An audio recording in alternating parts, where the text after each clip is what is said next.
Hi, friends. Welcome in on this Football Friday. It just means more here. I was going to be ready, too. My chair got stuck. You're never ready. I'm not. Lies. You lie like a fly with a booger in its eye. I had to do the wiggle all the way over here. The wiggle? Yeah, the chair wiggle. They got you excited when they called you fat, huh? Yeah, they did. I'm not as fat as I used to be. I was like, I'm the top one fat here. I looked at Sprague and I go, can I be fake fat? And he looked at me with a S-eating smile, and I was like, that's a no. I'm just a fatty. Yeah. I'm not as fat as I used to be either. Man, I'm down like probably 30, 35 pounds Oh, from my not me. fattest. Not me, brother. I'm the biggest I ever been. I don't even work in beer anymore, and I'm fat. Yeah, no, I've legitimately lost over 100 pounds, so. Not me. My wife likes it, so I'm going to stick with it. Yeah, no, it turned out having neither of my hips work for a couple of years was not great for my body. Who knew?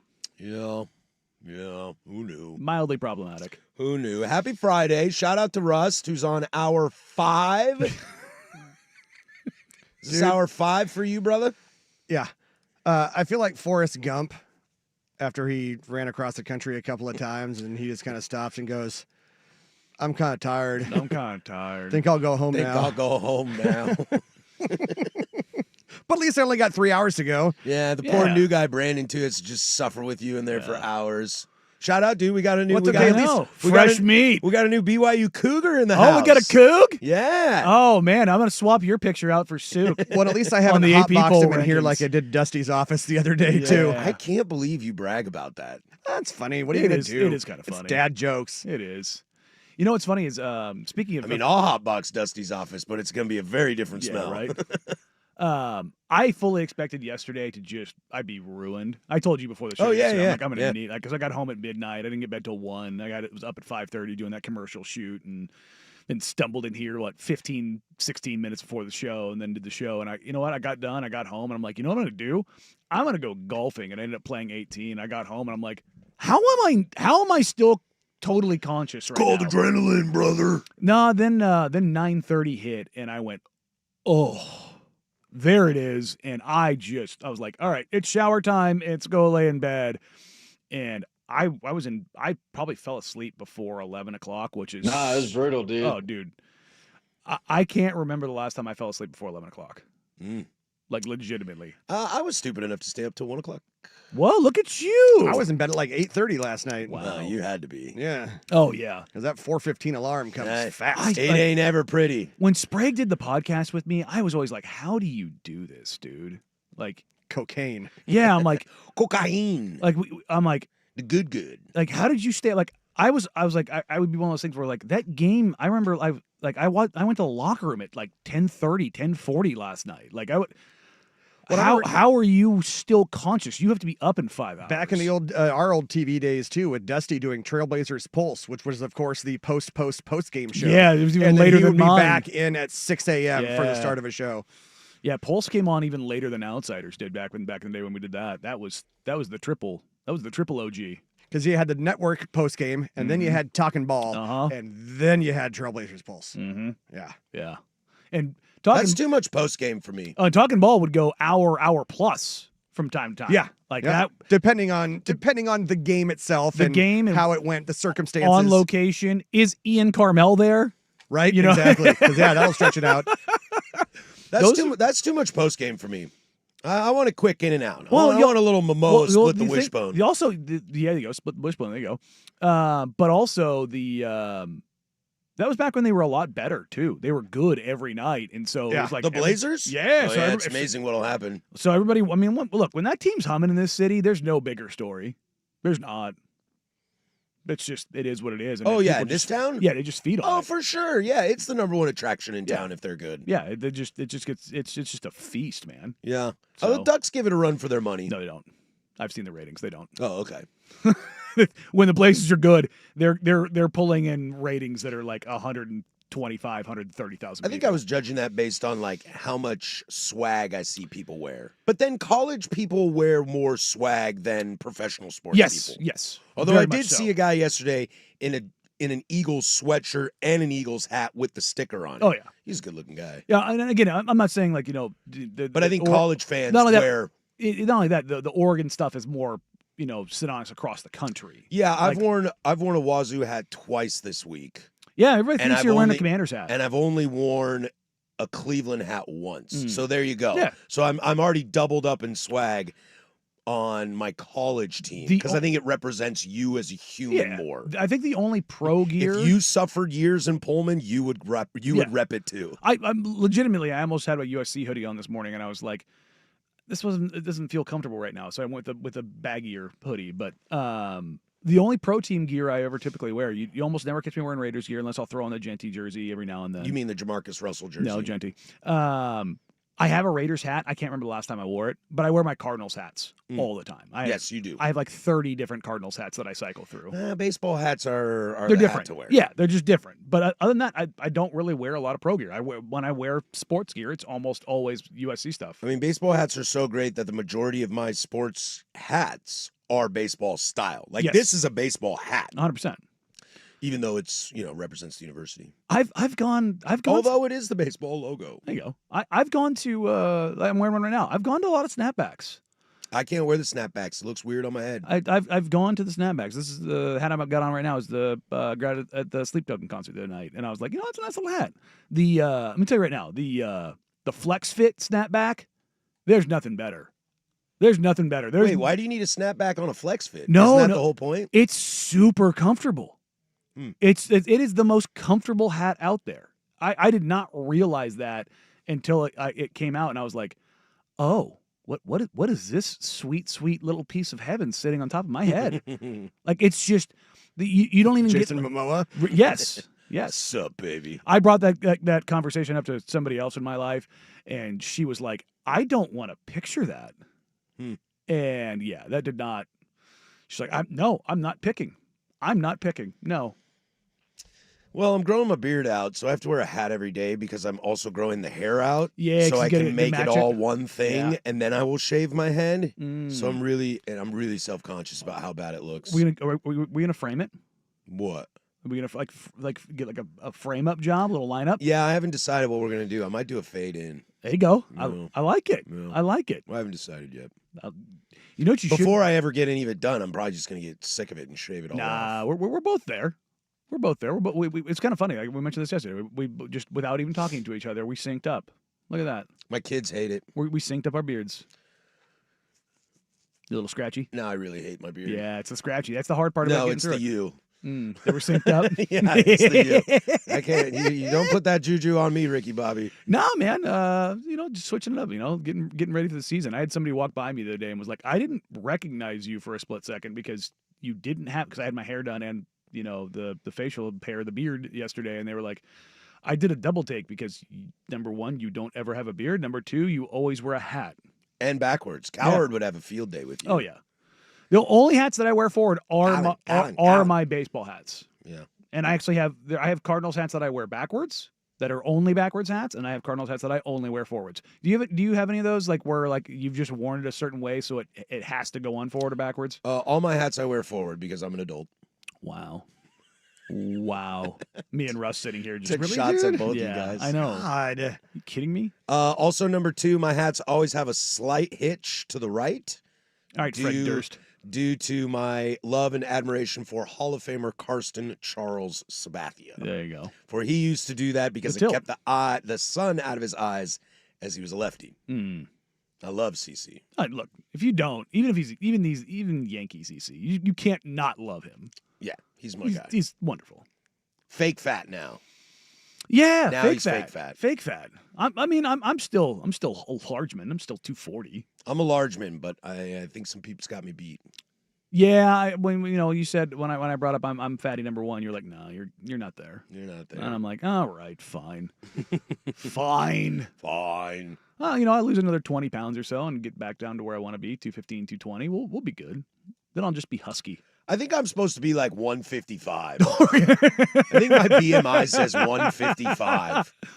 Dude, I have pictures of me from basic training, and people were like, you look like an emaciated child. You're like, what do you weigh there? Like 160? And I'm like, I'm 198. Yeah, like even if And they're I like, was like, what? even if I was just like cardio and like lightly lifting to get all Mm-hmm. this flub off me, 155? That's no drinking, no carbs, Yeah. and active all the time. That's a no for me, dog. That's a no for me. Yeah, dog. my there's the BMI one, and then there's like your frame, and like so I've got one of those really nice scales at home that tells you like your body mass, your muscle mass, your skeletal mass, how much water weight you have, all those kind of things. And it's like it's weird because it'll have like a bunch of green numbers or in the muscular, skeletal, and muscle mass, and it'll tell me like what my what I would weigh 100% fat free. And when I was looking at it the other day, it's like if you lost basically like every pound of fat on you, it was like 197, and I was like, yep. So no dreams of 180 pounds in my life. Nope. That's never gonna be a thing. Oakley Dokley. Well, we got a sports show for you today on Football Friday here on The Fan. Tomorrow is Oregon and Indiana. We'll finish up those thoughts today as well. We'll need your help at 10:45. We've got new ideas that we're going to need your help to flesh out in our book report segment at 10:45. So stick around for that. We'll have Web Gems at 11:45. And then a great conversation to have in the 12 o'clock hour about how you establish a program and relating to that where Indiana's brought themselves to. Been sitting on my head. Yeah, in a very short span. Plus Blazers preseason tonight, Mariners game 5 tonight. We'll make sure to cover all of that. But we'll start in the NFL. Hey, boo boo. You get that touchdown pick and Nick Beskeet. Hey, how about all of Philadelphia just crying together last night? Thursday night football. Yeah, I forgot to do my picks on Luke's picks. I was gonna take the Giants to be a contrarian. Wow. Just to be a contrarian. We'll start there. Thursday night football in the NFL. This is Portland Sports Leader 105.1 The Fan.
10:16 here, Portland Sports Leader. Don't you forget it.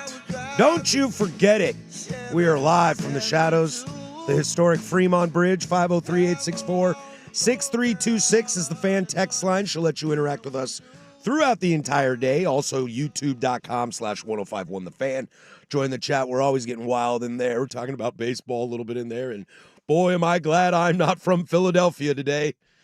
Boy, am I not glad. Every team lost. Yeah. I'm not too worried about the Flyers because hockey just started. But still, that's a rough day.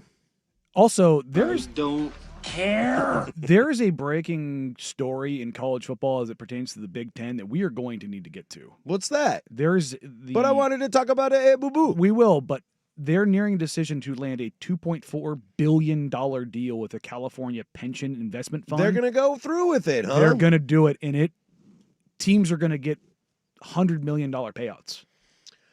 It's a good thing you can only spend $20 million a year. Holy. Well, and there is a senator from Washington who wants to block this and say that if they're going to do it, then they want to remove the tax-exempt status for the institutions. Wazoo ain't going to like that. I need that tax-exempt status. Yeah, right. I ain't got money like you do. Well, so it's a good thing you're not in the Big Ten because that's what this is for. Oh, okay. Yeah. But yeah, this is not. But this is a different story. But hope you guys like blowing up our conference. Thanks a whole lot, losers. Speaking of blowing up conferences, how about the Giants blowing up the NFC East last night? Yeah, this is really cool. I do want to make sure we give a little love to the New York Giants, but I gotta start here. That you're not going to start with that? No, I'm not. Whoa! I'm not, because this is what I'm talking about. I know a ton of people. Conversations are: is Jalen Hurts any good? What's wrong with that offense? Why is Saquon not running the ball? The answer to me is so clear. This team is so poorly coached. It is unbelievable. Remember, we are only 2 years removed from people asking if Nick Sirianni should be the head coach at Philly. Sure, winning a Super Bowl gets you there, but this is unbelievable. You're telling me for 3 weeks in a row, after your game plan is shown, you can't do anything? That's not on Hurts. That's not on Barkley. That's not on the receiving core. That is coaching to me. That is absolute preparation and adjustment. Sure, there may be things that Jalen's not throwing the ball well, et cetera, or guys drop balls. I understand that aspect. But a fundamental issue in Philly is coaching. It has to be. What makes you, why do you believe that it's coaching over anything else? Because schematically, they are learning what you're doing, they are adjusting, and you are not. This reminds me of Mike Leach at Wazoo, where you'd have this awesome offense in the first half. You get to the second half, and coaches go into the locker room and say, this is what they're doing. Okay, they're running this slant. They're doing this with the run game. How do we stop that? And Leach never evolved from it. He was like, nah, screw it, I'm going deep. Okay, so why doesn't that blame fall on the offensive coordinator? That's what I'm saying. Okay, but it's not just Sirianni. Okay. I think it's the whole staff. Okay. I think it's the whole staff. Because I think they're missing Kellen Moore a lot more than I think so too. Than people are saying. And I heard the boys this morning. I think it was a little warm. There you go, like that. I think it was Sprague who said that Hurts is like 10 of 28 or 10 of 33 on passes over 10 yards. He's whatever it was. He's 35th in the NFL on air yard passes over 10 yards. Mm-hmm. It's like. It's not good. That's not good. Basically, you got backups or people that have come in for being hurt, like a Mac Jones or something, that are doing a better job than you. Come on now, it's Mike Jones. His first name is Michael.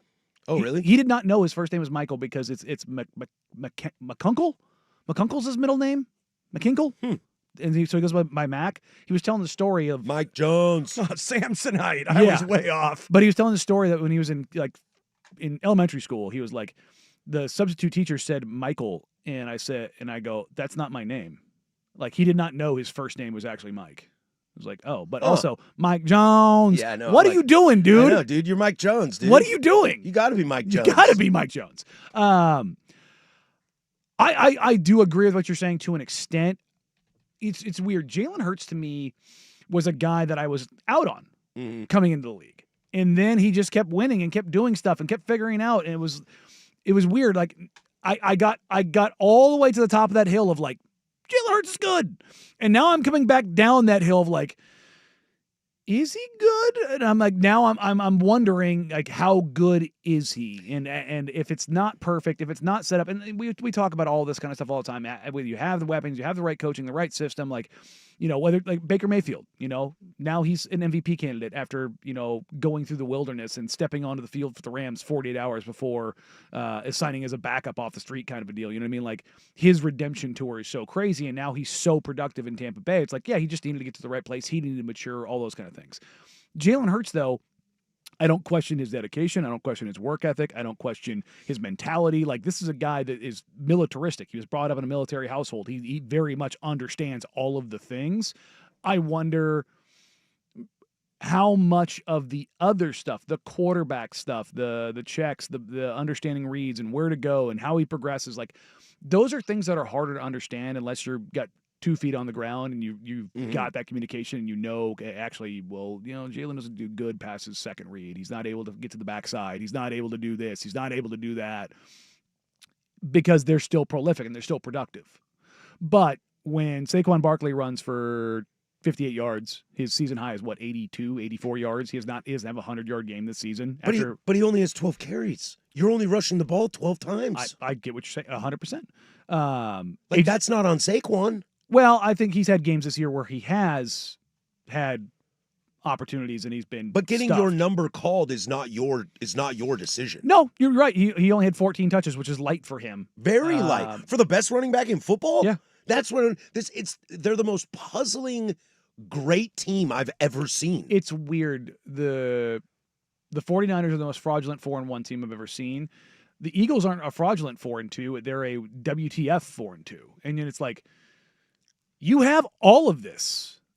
And did you catch Lane Johnson last night? No. His post game? Yeah, he was like, there are problems. But guess what I'll tell you about the 49ers? Why they're the most fraudulent 4-1 team? Because they have good coaching. Yeah. Robert Saleh on the defense is a great coach. Kyle Shanahan is a brilliant mind in football. No one's saying that about this coaching staff in Philly. No, they're not. And did you catch AJ Brown? I don't know. I don't know if denying their Jalen meeting and Saquon talked to me, and then there's the report like, no, they talked 3 times, and it was like, okay, AJ is clearly divaing up a little bit, and you got to deal with that. But it's just like there's just one thing after another. But look, man, we gotta give the victors here the love. I agree. I just that's been on my chest since the second half started, because that is what I tuned into the game last night simply to see what Philadelphia would do in the second half. And I'm mad that I did it. However, I'm not mad that Quite literal squadouche. Yeah, I'm not mad that I did it, because I did get Hey Boo Boo. Oh, man. And Rippin' Darts. My new duo. Our new duo. I'm Rippin' Darts. So much. You're Hey Boo Boo. They're so much fun. They're so fun. They're so much fun, I dude. love this concept of dudes that were like, snagging chicks in college last year and wondering where you're going to go in the NFL, but like being big man on campus. And now they're the coolest guys in the league right now because they're playing with house money. No one expects how the Giants they handle to be it good. is going to be interesting. So they're so great. There's an ESPN story yesterday about Scadaboo's teammates. And this is hilarious. I'm going to read a couple snippets here because it's fantastic. This is from their kick returner, Olszewski, on Scadaboo. He blurts out anything. You don't know. Sometimes it's right, sometimes it's wrong, but it's always loud. That's pretty much in any meeting we have. He's going to say something. He's learning, though. He's awesome. He's as genuine as they come. He's genuinely an idiot. It's not in his wheelhouse. He doesn't know where he's at. Most rookies, when they first get to the league, are like, oh my God, it's the NFL. For him, it's just another day playing football. Here's another one from Tyrone Tracy. Everyone tells me, bro, go get your rook. I'm like, bro, what do you want me to do? Tell him to be quiet? He's always yelling. He's very loud. We'll be in meetings. The scat asks a question, just yells it out. He might be wrong, but he'll yell it out to everyone who looks at it, and then everyone looks at me. I'm like, bro, what do you want me to do? It's nothing crazy, just like he's always yelling. Doesn't even raise his hand. Whether it's yelling out stuff in the meeting room, just screaming when he goes out to practice, he's just very loud. I think if you paid him to be quiet for a day, he couldn't do it. There's more. Daniel Bellinger, the tight end, zero filter. First time at special team meetings, yes, what's our job? Our job is to play with speed, get off the ball. And this animal just goes, physicality! And it just made no sense. He just yells things out. No filter. Whether it's right or wrong, he'll just yell it out. That's scat for you. He's like, I've had some characters, Sterling Shepard, Amir Smith-Marset. It's a little bit weird, but this is one guy. There's no filter. He goes, the first time I met him, we're in the sauna, and then we go into the ice tub, and we're sitting there's ice tub, and this guy, right when we get in, just starts yelling. He's like, ah! I'm like, are you okay? This guy's just a little bit different. I've never met any other teammate quite like him. In this last one, running back Dante Miller, I've never seen someone chew seeds louder. He eats loud. He does everything loud.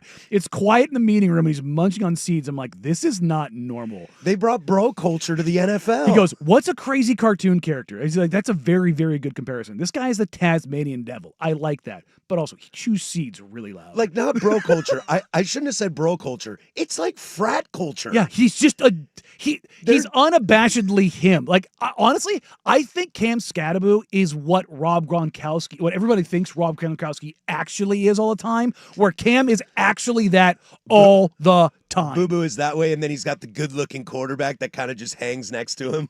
What's funny, I was watching did you watch any of the post game on Is Amazon? it like Robert De Niro and Joe Pesci? Yes. But did you see the post game? I did watch the post game. You know, normally I don't watch that stuff. It was so good. And I was like, I think I'm going to watch this. And then people are ripping shirts off. Dude, they asked Dart. We're interviewing Jackson Dart's mom. Yeah. Yes, please. Yeah. Look, yes, please. yes. She fit in at Ole Miss just fine. But Dart's up there, and Carissa Thompson's just like, you are so like respectful and well behaved, and like you treat everybody the right way. And she goes, but you get on the field, you talk. He goes, I'm a different human out there. Like, I love it. But you can see it. There's that swagger that just. And it's not fake. It's not Russell Wilson forced or faked or anything like that. It's authentic. And that's what you have with Scadaboo. It's authentic. By the way, R.I.P. Russell Wilson. Booed off the field. For one throw, that was the most atrocious throw I've ever seen in my life.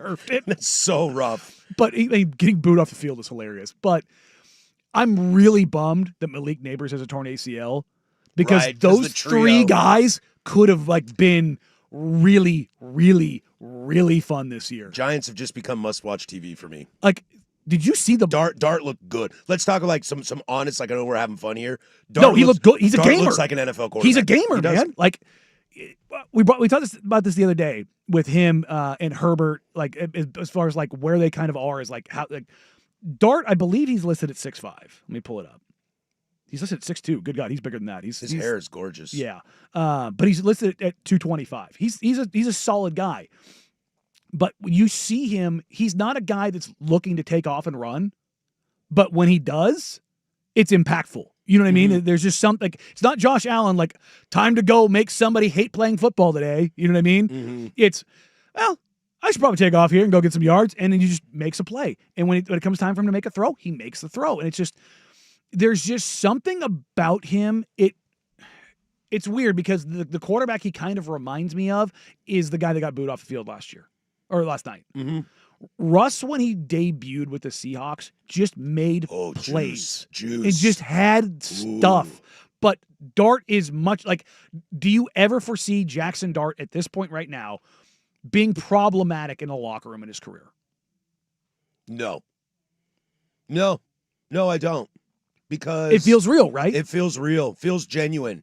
Because he's got the moxie on the field, and when he gets done and he starts talking, it's very much like, yeah, man, I try really hard at football, and it's not this fake persona. Because I think we didn't to use Russ as the example, we didn't realize that his persona was fake. Yeah. We thought he was being genuine, which is why we liked him so much, and then we realized it was scripted. Yep. And it's like a reality show that you watch that you thought was real, and then you realize, oh, it's all produced. Oh man, or like if you grew up as a kid and thought wrestling was real, then you, Mr. Unlimited. I mean it's so rough. Hey Broncos, let's ride. It's so bad. But with Dart and Scadaboo, if that's fake, it's the best fake I've ever seen. Yeah, all right. Let's flip over to college football next. A big game. We walked through the SEC yesterday, but we skipped this game as the Red River rivalry that I now have to enunciate goes down this weekend. Looks like John Mateer might play, but the question I have is, will this be the end of Texas in 2025? We'll get to that next, but first, there's Russ with sports.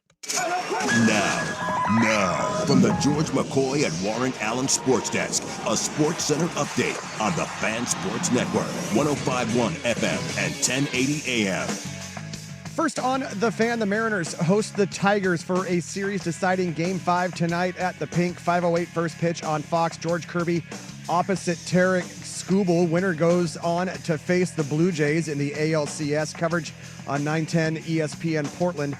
starts at 4:30. We're a little over 24 hours away from number 3 Oregon and a top 10 matchup at Autzen Stadium tomorrow, hosting number 7 Indiana. 12:30 kick on CBS. The Ducks are 7-point favorites. Live coverage here on the Fan Sports Network starts at 6 a.m. with Sports Saturday with Joe Fisher and Rashad Taylor. Ducks game day at 8, live from Autzen with Dirt Dusty and Anthony Newman. That takes you right into network coverage, and then stick around after the game for the Ducks post-game scoreboard show. Meanwhile, Oregon State looking to get off the schneid. They're hosting Wake Forest. That is a 12:30 kick on the C-Dub. The Beavs are 3-point underdogs. In the NFL, Browns head coach Kevin Stefanski announced today Shedeur Sanders will be QB number 2 on Sunday. And LeBron James, who has yet to participate in training camp, he's going to miss 3 to 4 weeks due to sciatica on his right side. More sports scores and stories in 30 minutes. I'm Jeff Rust from the George McCoy at Warren Allen Sports Desk. Hurt and missing work. Insurance companies acting like jerks. Don't call your mom. Call George McCoy at warrenallen.com. The home of the firm of Harris and Meringue. Weekdays 10 to 1. The Fan Sports Network. 105.1 FM and 1080 AM.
Some great things coming across the text line in the YouTube chat, 503-864-6326. Talking about Cam Skattebo, or as I will now address him only as Hey Boo Boo. Totally reminds me of Jon Favreau in The Replacements. Oh, yeah. Scat is the Isaac of Ted Lasso. Mm-hmm. Skattebo is Thad from Blue Mountain State, or Tweeter from Varsity Blues. Tweeter's the one. I like Tweeter the most. Tweeter's the one. I Just like pure, Tweeter. unadulterated, zero filter. Every single one of his teammates in that article said the exact same thing in some form or fashion. No filter. They want to say they don't like him so bad, and they just can't. Not because they don't want to say it out loud, but because they don't not like him. Yeah. I want to hate this guy so much, but and you I just can't. love him because he's unabashedly him. You know what I mean? It's not fake. It's not forced. He's a crazy person. What do you want to talk about? A.J. Brown being a diva, or Yeah. Cam Skattebo ripping his shirt off? Yeah. That's an easy. Also, for if me. you didn't see it in the post game, Skattebo ripped his shirt off with Fitzpatrick last night and just broed out. It was pure unadulterated, just manliness. Also, it's a good thing his teammates know he's stupid, because the way he puts his head down and runs, he's gonna be stupid. Oh, did you see the block he had? Yes. Dude, I saw one of his touchdowns. I was like, bro. The block that he had, he murdered whoever that, I can't remember who the edge rusher was, but he absolutely murdered him in pass pro. And I went, oh, good God. The thing is, Scat's not huge. He runs like Mike Allstott. He's not Mike Allstott sized. Absolutely not. We're going to need you to stick around here in 15 minutes. We'll get to a new segment we're calling Book Report, that we need heavy fan interaction. We're going to test drive this thing and see how it goes, and we'll need your help. So stick with us in 15 minutes. But I want to slide over into college football. And I know there are bigger games this weekend, but I don't know if there's probably bigger storylines, definitely. Oregon, Indiana's big. Alabama, Missouri's big. But as this texter points out, as a Duck fan, I'm hate rooting for Oklahoma this weekend to end the Texas Manning talk. And that's kind of why I put a pause on that game yesterday as we walked through the SEC, because I wanted to have this conversation in a larger note. I think even without John Mateer, I think there's a very good question that Texas goes bye-bye for this season after tomorrow. I was seeing some propaganda on the internet that was showing me that technically Arch Manning has a better QBR than John Mateer does this year. And sure, the stats might look like that, but I'm going to go with Oklahoma's just a better all-around team. And Texas, who had national championship hopes, who even though they lost to Ohio State, some of us were like, Arch didn't play well, but we gave him the out. It was his first game, big-time atmosphere on the road.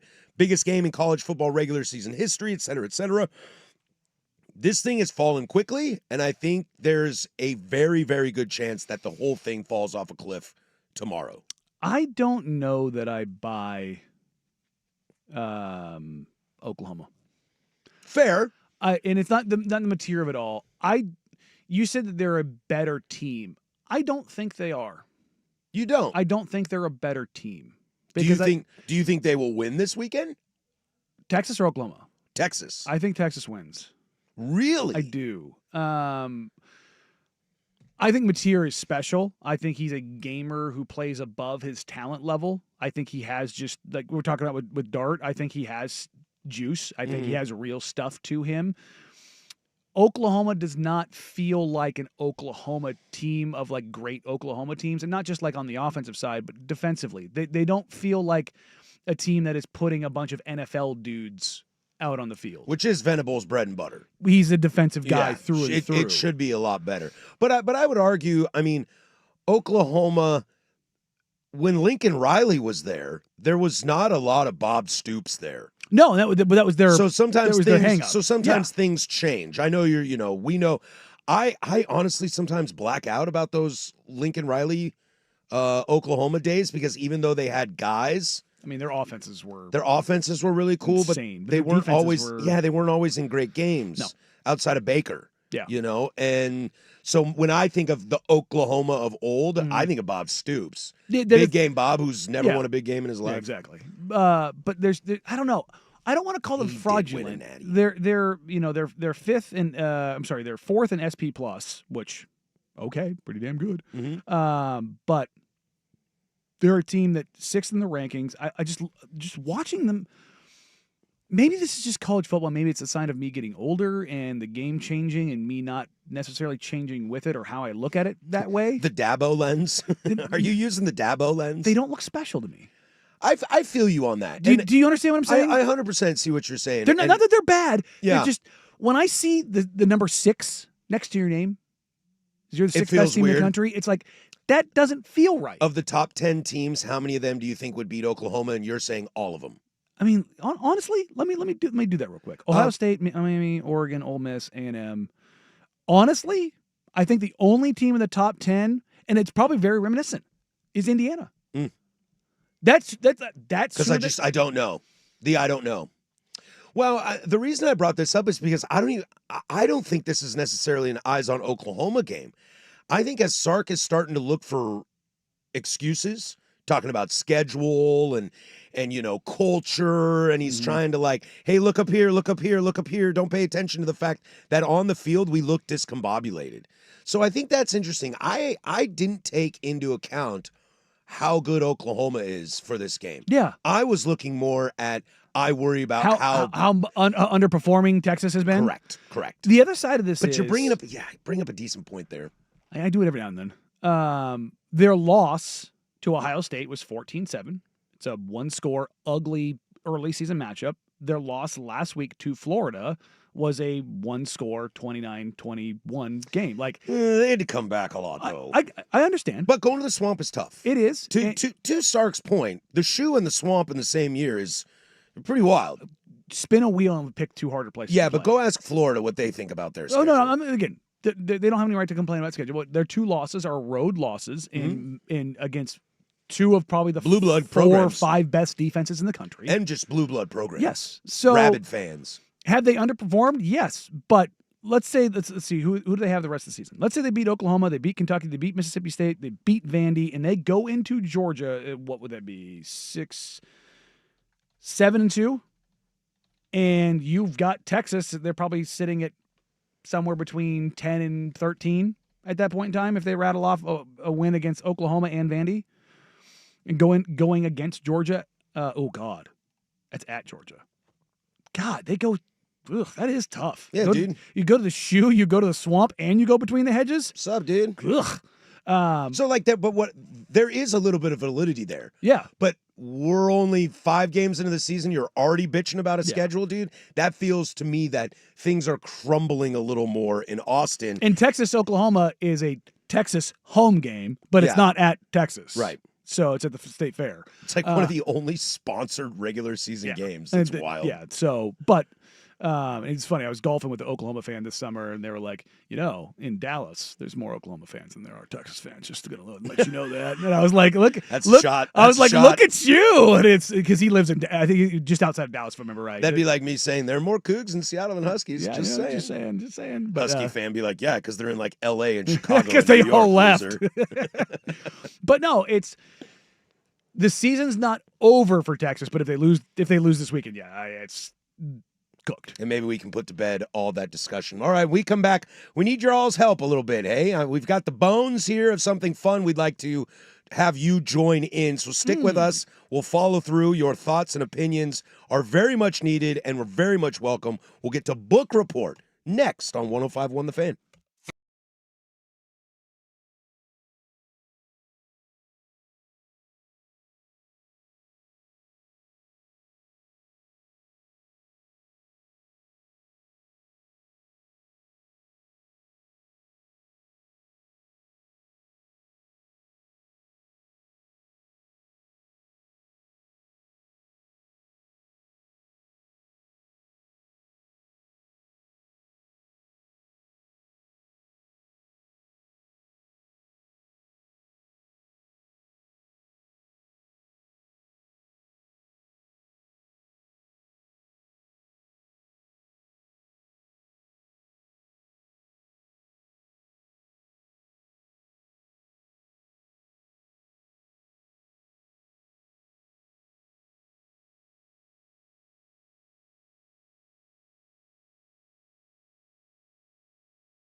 My mother's always stressing Top I flight ain't living security right. of the world, But I ain't Fred. going out without a fight.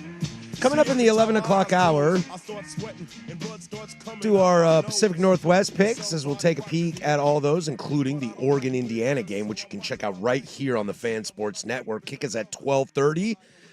Sports Saturday with Joe and Rashad is at 6 to 8, and then you get Ducks pregame. Anthony Newman, Q's one of the best out there with Andy Dirt Johnson. Till 10:30, Jerry and Jorgie will take you to kickoff with Dusty Hara, the brand man himself, on the sidelines. Post-game coverage afterwards to follow. Long day on Saturday here if you're a Ducks fan. Tune in. We'll have everything you possibly need. So we'll get to our picks in the Pacific Northwest in the 11 o'clock hour plus Web Gems, and we'll take a look at some NFL and college football as well. But we're going to test something out here, and maybe we'll listen to your thoughts and maybe do it this week, maybe do it next week. Maybe we just brainstorm this on the air, workshop it live. But Danny and I have been talking about punishments for making bets. Just punishments in general. Well, Danny just wants punishments, including his own from Jason Momoa, about Wishbone me, Daddy. making some picks here, and then you guys can tell me which one of my picks is wrong, Yeah. and then you guys can tell me what my punishment is. Now, my punishment could be anything from doing Danny's leg day routine to listening. We're gonna need video. Listening some of Danny's bad music and me having to break it down. So great, in fact, that Jason Zukanik showed up and loved it.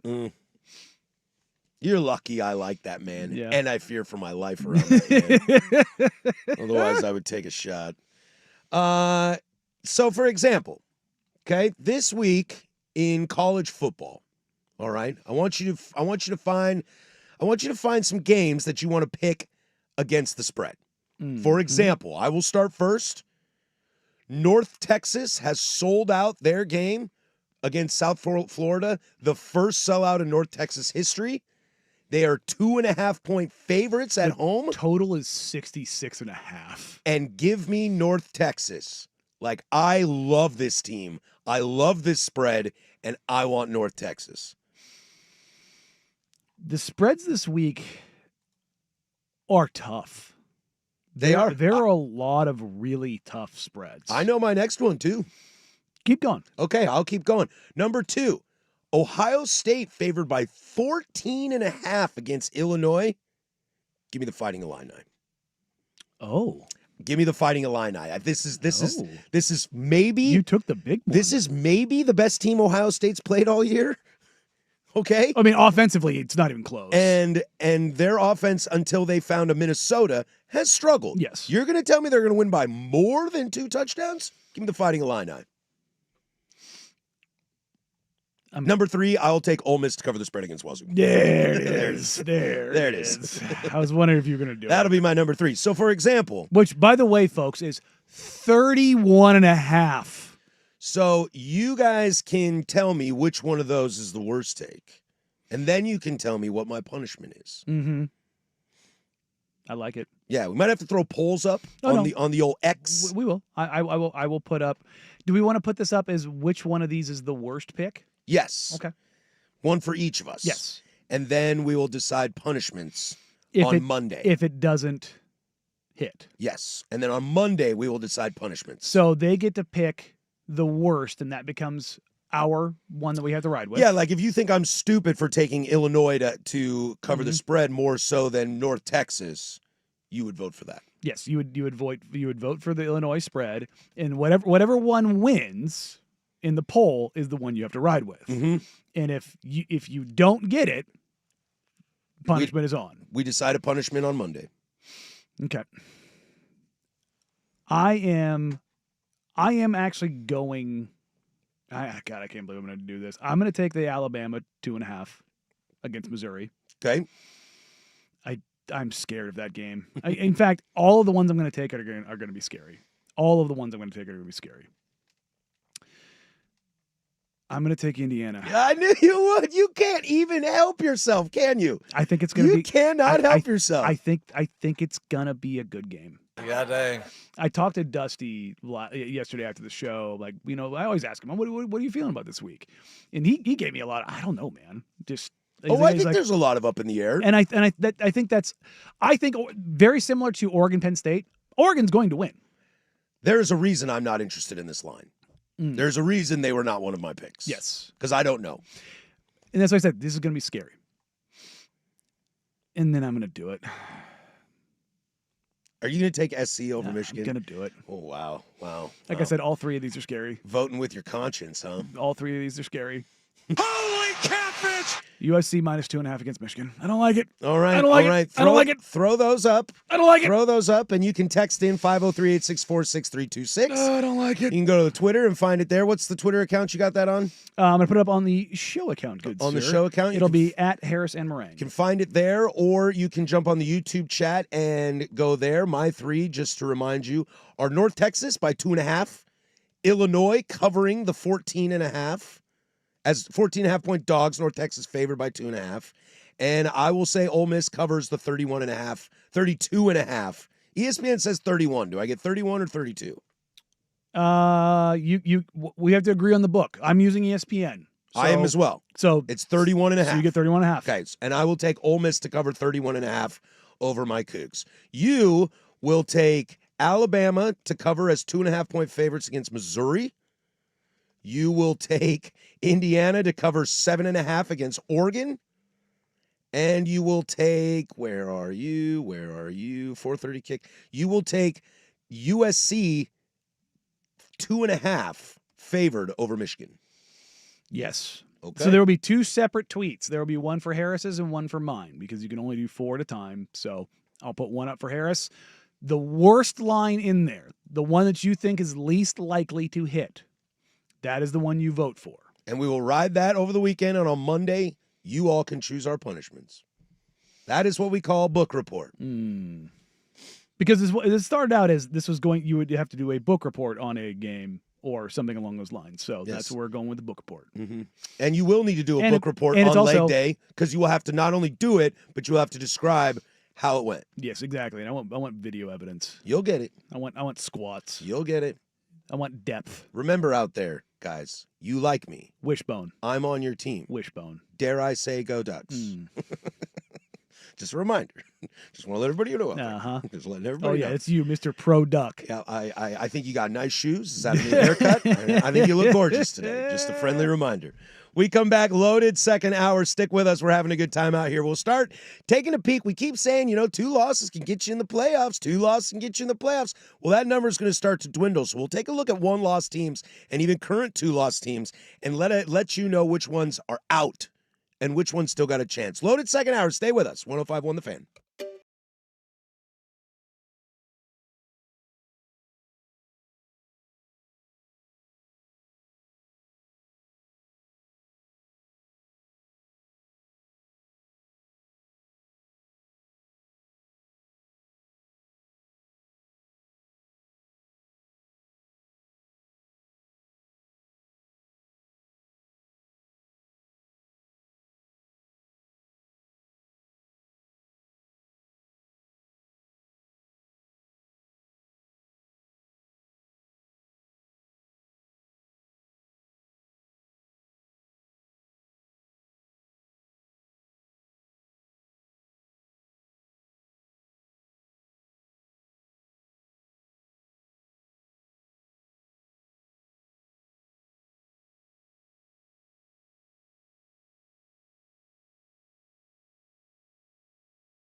Now, from the George McCoy and Warren Allen Sports Desk, a Sports Center update on the Fan Sports Network, 105.1 FM and 1080 AM.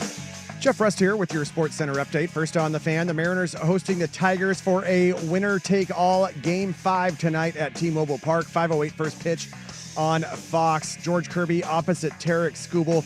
Coverage across the hall on 910 ESPN Portland starts at 4:30. Over in college football, a little over 24 hours away from number 3 Oregon and a top 10 matchup at Autzen Stadium hosting number 7 Indiana. 12:30 kick on CBS. The Ducks are 7-point favorites. We've got live coverage right here on the Fan Sports Network starting at 6 o'clock with Sports Saturday with Joe and Rashad.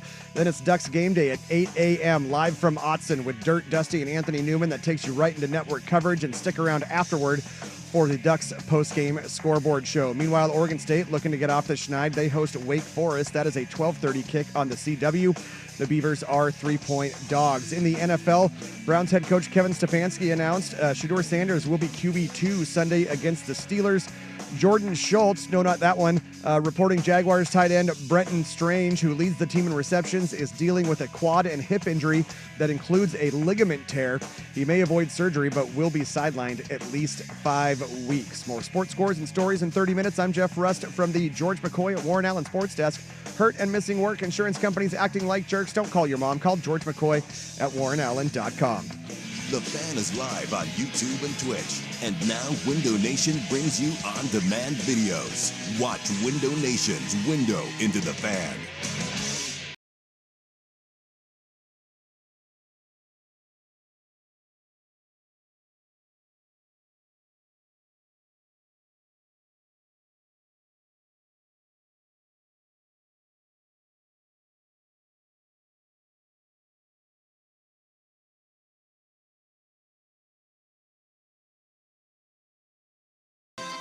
All right, hour number deuce here. If you're missing the first hour, you can download that, the Fan Podcast, 1051thefan.com, the Odyssey app, wherever you get your podcasts. Check it over on the YouTube. If you missed Dan Lanning's interview yesterday with Primetime, you can go on YouTube and check that out, or the Odyssey app. Rewind, fast forward chapters. If you missed the boys in the morning this morning, you can do that as well. You just can't go into the future because that would be impossible. Coming up this hour, we'll get into some NFL. Kind of the question I asked, is this the end for the Texas? I'm going to ask that question about the Chiefs here in about 15 minutes as well. Oh, it's so terrible to see. I Web just hate gems. seeing it. And then we'll also take a peek around the Pacific Northwest, as I think I've already given you a clue on how I feel about one of the Pacific Northwest games. And we'll kind of get our kind of final thoughts on Oregon, Indiana, as well as we march into that. But I want to take a peek at this in college football and looking at kind of the standings and win-loss of teams. We keep saying, 2 losses is going to get you into the college football playoff. And I think there's a lot of teams that 2 losses is going to get them into the college football playoff. But we only have so many slots. We only have so many teams that can actually do it. And Notre Dame and Florida State are the only teams currently in the top 25 with 2 losses. Now, we are early in the season, but those 2 teams cannot suffer another loss. And I think those 2 teams have decent paths. I'll start there. We'll start with those guys. I think those 2 teams have decent paths to go unscathed. Now, the ACC title game is going to be tricky if Florida State gets in there and has to play Miami, because we saw how that went last time. Yes. And the question remains is, we've started to see that you getting into a conference championship game does mean a lot to the committee. But does 3 losses, losing the ACC championship, get you in? I don't think so. Depending on how it's lost, I think is what it would come down to. But then we're getting real spicy, and you're probably keeping somebody else out. If Brian Kelly has 2 losses but didn't play in the SEC title game and he's out and Florida State's in, that's the kind of question I want to start having here, because we keep saying 2 losses will get you in, but you're going to run out of spots. And I think the ACC will fall victim of it. I worry the Big 12 will also fall victim to it. Because if you look over at the Big 12, if you're looking at the Big 12, the chaos conference, okay? Teams of note with 1 loss currently. I mean, Kansas State was a top 25 team to begin the year. They have 2 losses. Yes. Adios. I'm out on that. Can Iowa State suffer another loss, lose in the Big 12 championship and get in? No. Can they win out and lose in the Big 12 and get in with 2 losses? I don't know. Well, and for Notre Dame, I think Arizona State could. Because Yeah, of but they were in there last year and Dillingham. Levitt's out tomorrow. by Well, the way. I know. But if they're to go unscathed and get to the Big 12 title game and lose it and have 2 losses, maybe. Yeah. And that's a program thing. Yeah. That's a respect, that's a travel, that's an eyeballs, that's a Dillingham thing. I don't know. I don't think Iowa State could do that. Well, Notre Dame is the one here. Is the unicorn, right? Because they'll They'll always be the unicorn. But their remaining schedule: NC State, then USC, Boston College, Navy, Pitt, Syracuse, Stanford. It's winnable. The only real trip up game is SC. And that's in a couple weeks. And And what if SC falls on its face this week against Michigan? Yep. What if SC blows out Michigan? That game is only 2 weeks away, but we don't know what USC is. It's a week away. Well, I know, but 2 games away is what I mean. For sure. We don't know what USC is yet. No. This will be a great test for them. Sliding over into the Big Ten as well. You know, the Big Ten and the SEC are the 2 big conferences that are going to get the most at-large bids. Okay, if you make the conference championship in the Big Ten, you are going to the playoff. Even if you lose by 30, you're going to the playoff. Which right now would be slated to be Ohio State, Oregon, because they're not playing each other this year. Correct. So, does one of them trip up somewhere along the way and open the door for Indiana? Yes. Because Penn State's out. What if Michigan blows out USC tomorrow and goes on a run? Yeah. They would have a loss to Ohio State. Let's pretend they lose to Ohio State in the big game. That would make them a 2-loss team in the Big 12 in the Big 10 title game, and they lose that game. That's a 3-loss team that would go in. You think so? I do, because of the power of the Big 10. If Indiana were to lose to But Oregon, Indiana's lose twice. I understand that. If Indiana gets blown out by Oregon, okay, goes to Penn State and gets blown out, their 2 losses, I think they get in. Because I think there's a spot for them. They got in last. It's the Arizona State argument. They got in last year. Signetti's a great story, and they're a program on the up and up. And their 2 losses would be, well, maybe you don't want to lose to Penn State, but if you get it, if you go to, if you that's the if point you is their beat schedule. If you beat Penn State They're and walk into the Big 10 title game and lose by 1,000 to Ohio State, you're still in. I think that is a 2-loss team that'll go in. At that point in time, you have to hope that Oregon, Ohio State steps on a landmine in order to get into the Big Ten title game. To where I think teams like Illinois, USC, UW, 2 losses, I don't think it gets you in. Say you miss out on the Big Ten title game because of tiebreakers and stuff. I don't think you get in if you're any 3 of those. So I think that would depend. If you are USC and you're taking a look at their schedule, because this is the meat of their schedule right now. So if they get 2 losses, they obviously have the loss to Illinois. So you're deciding if USC only has 2 losses, means they're only going to lose one of Michigan, Notre Dame, Nebraska, Iowa, Oregon. Because I'm not putting Northwestern or UCLA on there. For the love of God, I will be on suicide watch. But if USC only has 2 losses and one of it would mean that they would go 2-1 against Michigan, Notre Dame, and Oregon. USC is 100% getting in the college football playoff. They will get that 2. There'll be a 2-loss team in. That's Lincoln Riley, SC, conference. There is a 1,000% chance. So we've come up with a formula here. Yeah. Your 2-loss teams that can get in are a formula, and that will shrink it down big time. Yes. That will shrink it down. Is Mike Norvell in Florida State fit that blueprint? I think so. Yeah, I do. Kenny Dillingham, Lincoln Riley. Does Brett Bielema at Illinois fit that? They would have to be, because they got stunted on so hard by Indiana, they basically have to run it now. I think it's tough. Although if USC were to do what you're talking about, that Illinois win would look really good. Yeah. Would look really good. If Illinois did that, they would need that win to kind of stand out. That would be like the quality win. But at that point in time, you're probably looking at 5 teams from the Big Ten. That'd be way too much for me. Yeah. I know that's what they want. Yeah. But that would be big. So I think if you are these teams that are going to flirt with 2 losses, it's going to sort itself out. It's going to sort itself out. But I think if you're a team with these 2 losses, you're stoked Oregon and Indiana are playing this week because one of them has to lose. You are stoked that USC's playing Michigan because one of them has to lose. So you want people. You need 1-loss, 2-loss teams across the board. This is kind of a sorting hat weekend. Because remember we went through the SEC games. House Slytherin, huh? Yeah. Well, who's Hufflepuff here? I could be a Hufflepuff. You're a Hufflepuff. Let's be I'm a honest. Ravenclaw, actually. You're a Hufflepuff. All right, cool. You don't get to decide. I'm down. You don't get to decide. I'm cool with that. Come on now. Come on now.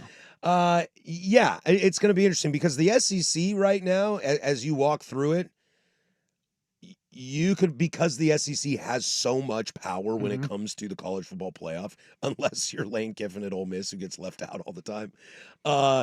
You've got Ole Miss, Texas A&M, Bama, Missouri, Oklahoma, Georgia, LSU, Vandy, Tennessee.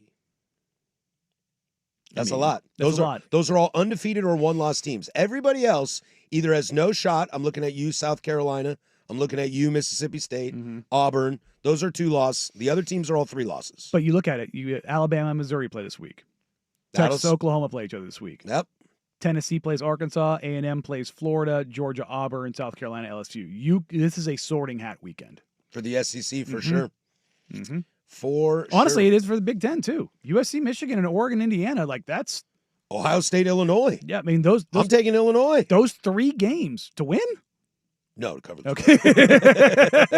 But still, if I'm picking you to cover the spread, that means you're not going to get housed. Yeah. Which means anything can happen. Look, if Illinois beats Ohio State, please let that happen. Please let that happen. Boy, that's going to be a wild Monday if Illinois beats Ohio State.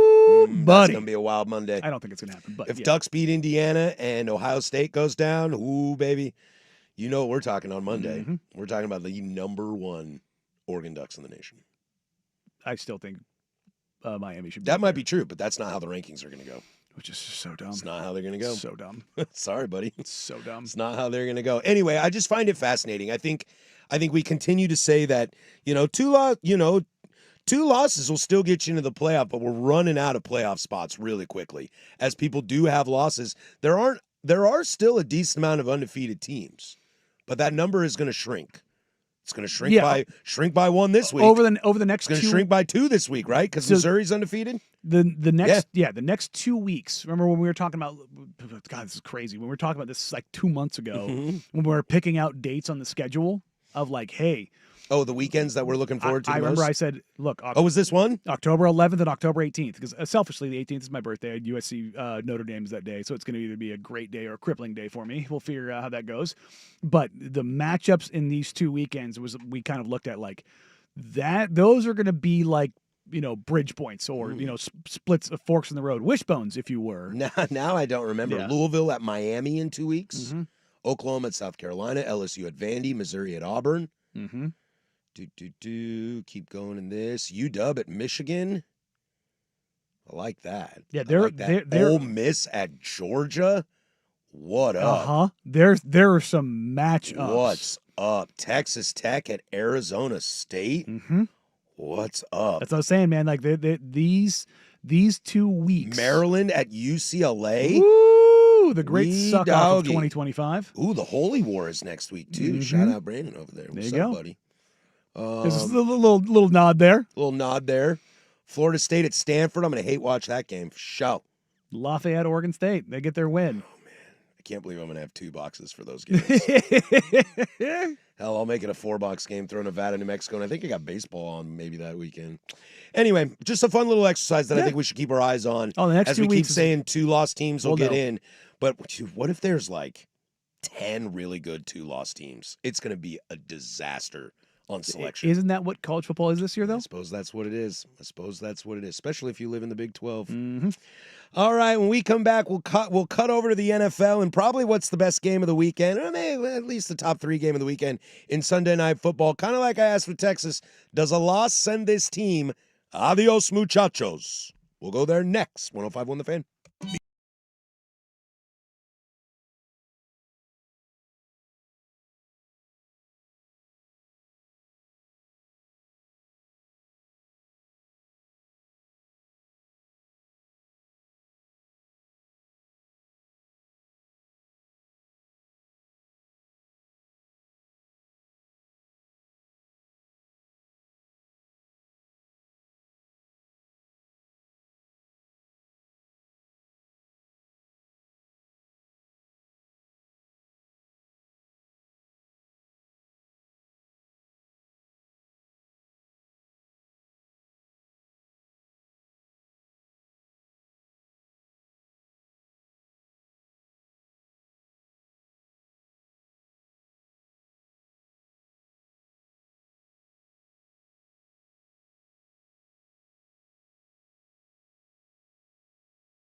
Coming up in the Big Nooner, we'll get to Blazers preseason tonight, Mariners in Game 5, little local flavor action.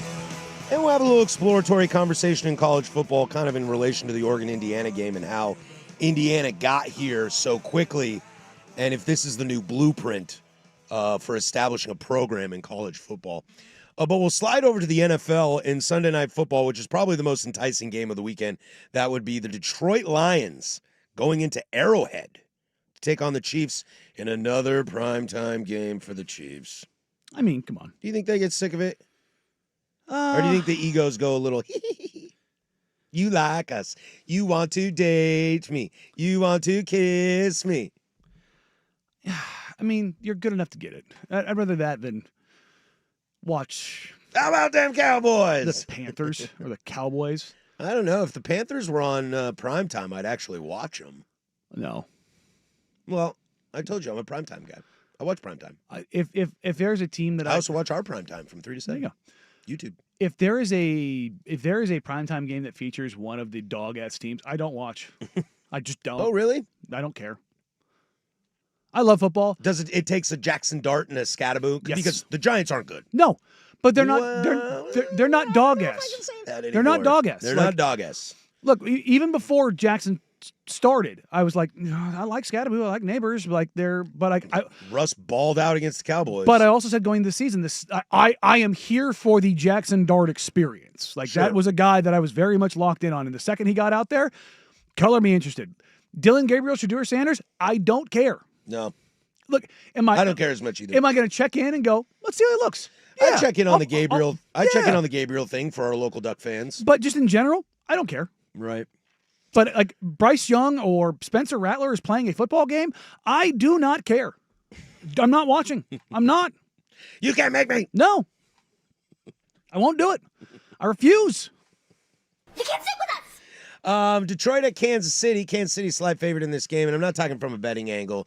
But this Kansas City game feels to me a little. Look, we're only week 6 in the NFL, right? Is that what we are? Week 6. It's only week 6, but Chiefs take another loss. I asked this question with Texas. If the Chiefs take another loss, are we adios? I mean, yeah. Yeah. Yeah. Not a let's check the schedule and they could rattle off 8 wins in a row. Oh, I'm looking at the schedule. I don't think that's going to happen. That's not happening, dog. Commies, Bills, Broncos, Colts. That's a 4-game stretch. Yeah, I think the Chiefs are dangerous. But this is where I kind of have this combo in the sense of when you are a caged animal, are you ravenous to escape or are you just sad because you're caged? You know, how are you going to respond to this? Do they get desperate? And do they get desperate in a rabid way?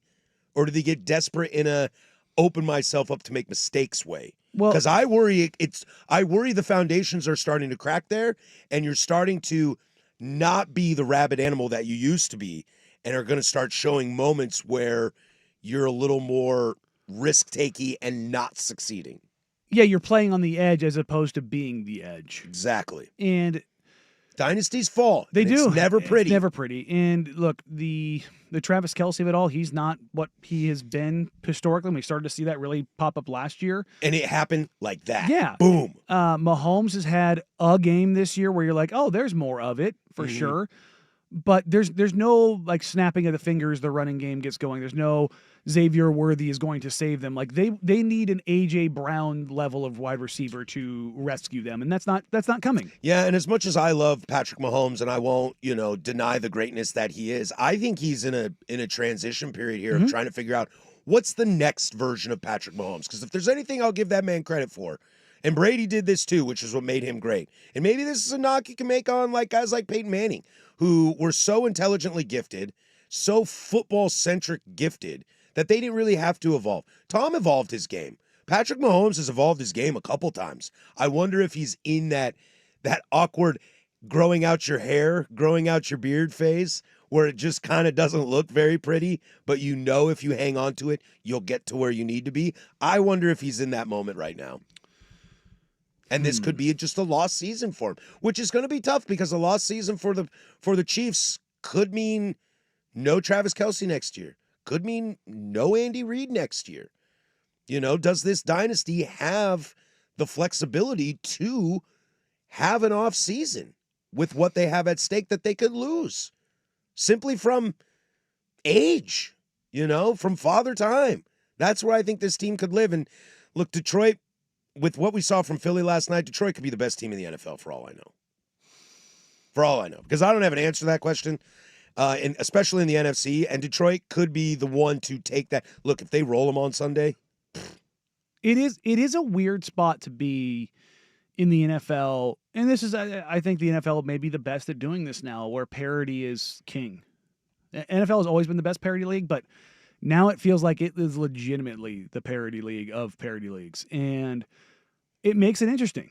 And, the whole idea of like we want dynasties and we want greatness and all that kind of stuff. I don't get ambivalent to just good teams every single week. And like the idea of like, yeah, you have to look a little bit harder. Somebody does have a weakness here. Somebody does have a weakness there. And that then it makes the 100-mile crawl over broken glass while being squirted with lemon juice kind of a deal. You know what I mean? Like, yeah. That pain and finding ways to conquer those shortcomings or those weaknesses en route to a championship, to me, I enjoy more than watching the death lineup Warriors go out there and curb stomp somebody. That wasn't as fun. It was fun for a little bit. It was fun for a little bit, but it was like, you have 5 Hall of Famers, dog. Like, what are we doing here? Of course you're like, it's Steph, Clay, Dre, Iggy, and KD. It's you think Looney is a Hall of Famer? Yeah, no. No, I'm talking about the death lineup. I'm just pure chaos. But you know what I mean? It's like, I like the idea of anybody can do it any given night. There's something, well, anybody except for the Panthers and Saints, and you can't do it. But anybody else can do it, kind of a deal, or the Titans. I think those are the three. Those are the three, right? I got Titans winning this weekend. Why would you do that? Because. Why? Because I do. I do. This is why you don't bet. This is why. That's literally why I don't bet. That's fair.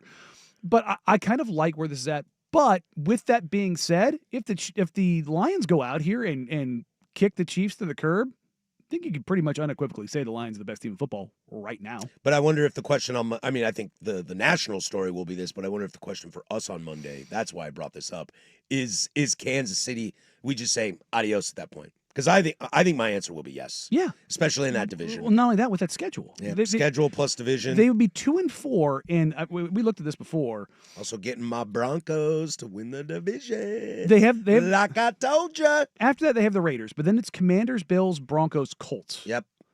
Good luck, dog. Good luck, dog. You're 2-4 at that point in time. Good luck. All right, a friendly reminder, you can either text us 503-864-6326. You can go to the YouTube chat, let us know which one of our picks we made at the 1045 segment was the worst take in book report, and then we will force somebody to be punished in their book report come Monday. It'll be all right. But speaking of that, let's get to the Pacific Northwest, as all 4 teams are in action. So get around to that. We'll take our final picks in the Oregon-Indiana game. We'll do all that next. But first, the Kahuna with sports. I hear they got some tasty burgers. Now, from the George McCoy and Warren Allen Sports Desk, a Sports Center update on the Fan Sports Network, 105.1 FM and 1080 AM. First on The Fan, the Mariners hosting a win-or-go-home Game 5 tonight at T-Mobile Park. It's a 5:08 first pitch on Fox. George Kirby for Seattle, Tarek Skubal for Detroit. Coverage on 910 ESPN Portland starts at 4:30. Over in college football, a little over 24 hours away from number 3 Oregon and a top 10 matchup at Autzen Stadium hosting number 7 Indiana.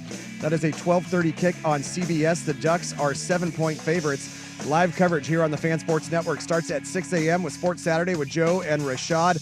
Then it's Ducks game day at 8 o'clock. Live from Autzen, Dirt, Dusty, and Anthony Newman. They take you right into network coverage. And then stick around after the game for the Ducks post-game scoreboard show. Meanwhile, Oregon State, they're looking to get off the schneid hosting Wake Forest. 12:30 kick on the CW. The Beavers are 3-point underdogs. Jordan Schultz reporting Jaguars tight end Brenton Strange, who leads the team in receptions, is dealing with a quad and hip injury that includes a ligament tear. He may avoid surgery but will be sidelined at least 5 weeks. And Browns head coach Kevin Stefanski announced Shedeur Sanders will be QB2 Sunday against the Steelers. More sports scores and stories in 30 minutes. I'm Jeff Rust from the George McCoy at Warren Allen Sports Desk. Hurt and missing work. Insurance companies acting like jerks. Don't call your mom. Call George McCoy at warrenallen.com. The home of dirt and spray. Weekday morning 6 to 10 a.m. The Fan Sports Network. 105.1 FM and 1080 a.m.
Coming up next, we'll get to Web Gems, everybody's favorite, at 11:45, as we do every single day. Team USA's got themselves a coach. The rich get richer, in my opinion, when it comes to Team USA basketball. Must be nice. Good place to be. Must be nice. But we'll take a peek in college football for all you local yahoos out there. All 4 teams are in play this weekend for the great states of Washington and Oregon. And we'll start with my state. As I told you yesterday, the more better, the bestest, the betterest outdoor state in comparison. Just my own personal bias. And we'll start with, thank you, Rusty. We'll start with Rutgers at the Huskies tonight in Seattle. A lot going on in Seattle tonight. A lot of stuff going on in Seattle tonight. I'll go first on this. I know they won last week, so it's weird to say this, but this feels like a get-right game for UW. Rutgers coming all across the country. Like, don't play with your food and meddle things early and get off and give me a convincing win. Because I'm starting to – I took the over on UW at the beginning of the year. Remember we spent our $100? I took the over on wins for UW. And are you feeling a little dicey? I'm feeling a little dicey on it. Yeah, I really don't love where this defense is at. Let me revisit this real quick. And you took the under for Michigan, the over on Washington, the Iowa over, the Oregon over, and the Michigan State under. Correct. And I don't know if it's the Jedd Fisch stuff that's sneaking out. Remember, Chris Fetters was on our show talking about Jedd Fisch and said, and I quote, "We all know Jedd Fisch is here for a good time, not for a long time." He's not going to UCLA. I wouldn't if I were him. That would be stupid. But I wonder if there is that chatter, and also if just this UW team, maybe I was just too high on them at the beginning of the year. So I want you to go out and make a statement tonight against Rutgers. I do. I don't know if you're necessarily too high on them. They're just not on the level of Ohio State. But I don't even count that, though. They should be better than Maryland. Yeah, I mean, they were. I know, but not for 4 quarters. No, but that's... And I think you should be for 4 quarters. But that's also football. Sometimes that just happens, and then, you wake up and you score. How many points did they score in the fourth? Then they just... I'd have to go back and look at it. They just poured them on them. Because were they down 20-3 or something? They were down like big. Yes, they were down big. It was an insane number. I was like, what is happening here? It was not a great week for 24-20 final score. They scored 21 points in the fourth quarter. Yeah, they poured it on in the fourth quarter. They woke up. I think that was more of what it was. It was them playing with their food. And this is always the victors get to write the stories kind of a deal. Because let's say Penn State gets that comeback and they beat UCLA. Mm-hmm. Nobody's feeling good about it, but the story is very different. Very, very different. Very different. But you look at that, Penn State scored 30 in the second half. UCLA scored 15. Yeah. Which is kind of what you anticipate. The problem was you spotted them a 27-7 first half. But in a similar situation, you're flying all the way across country and playing a team that you should be better than. Mm-hmm. And we're learning that that's hard to do. Football's hard. Football's very hard. And when you have kids, it's even harder. Like the idea of that cross-country travel and the consistency of kids, that's what makes college football special. The volatility of young men. Mm-hmm. Consistency's not there. You get an unsung hero in college football around the country every week from some dude who's a walk-on. Yeah. You know what I mean? That just makes one dude somewhere makes a play that decides a game and blows up or drives an entire season. You like UW in this game? Yeah, I do. I'll take UW in this game as well. I don't think it'll be that fun. I'll keep a little eyeball on it, but I'll be watching Mariners tonight. Real quick, shout out my guy Brett at Chehalem Golf course. My guy, I was talking to him as I teed off last night. He was talking to a buddy, and I heard him say something about Sweet, and I'm like, because he's a psychotic Mariners fan. I mean, you will not he's gonna cry more than Schultz tonight. Might. Ooh, wow. He's a psychotic Mariners fan in like the best possible way. He wears it on his sleeve, not his sleeves. So Schultz has him in the garb certainly. But he told me, he's like, yeah, no, I was up there for the 18-inning loss. And I was like, yeah, he goes, so it's going to be one of those things where it's like, either we get to celebrate something incredible or I'm up there for something very painful yet again. Also, USA plays Ecuador tonight in the World Cup qualifier. There you go. Just an FYI, 5:30. Yeah, I'm sure that's not going to make the TV.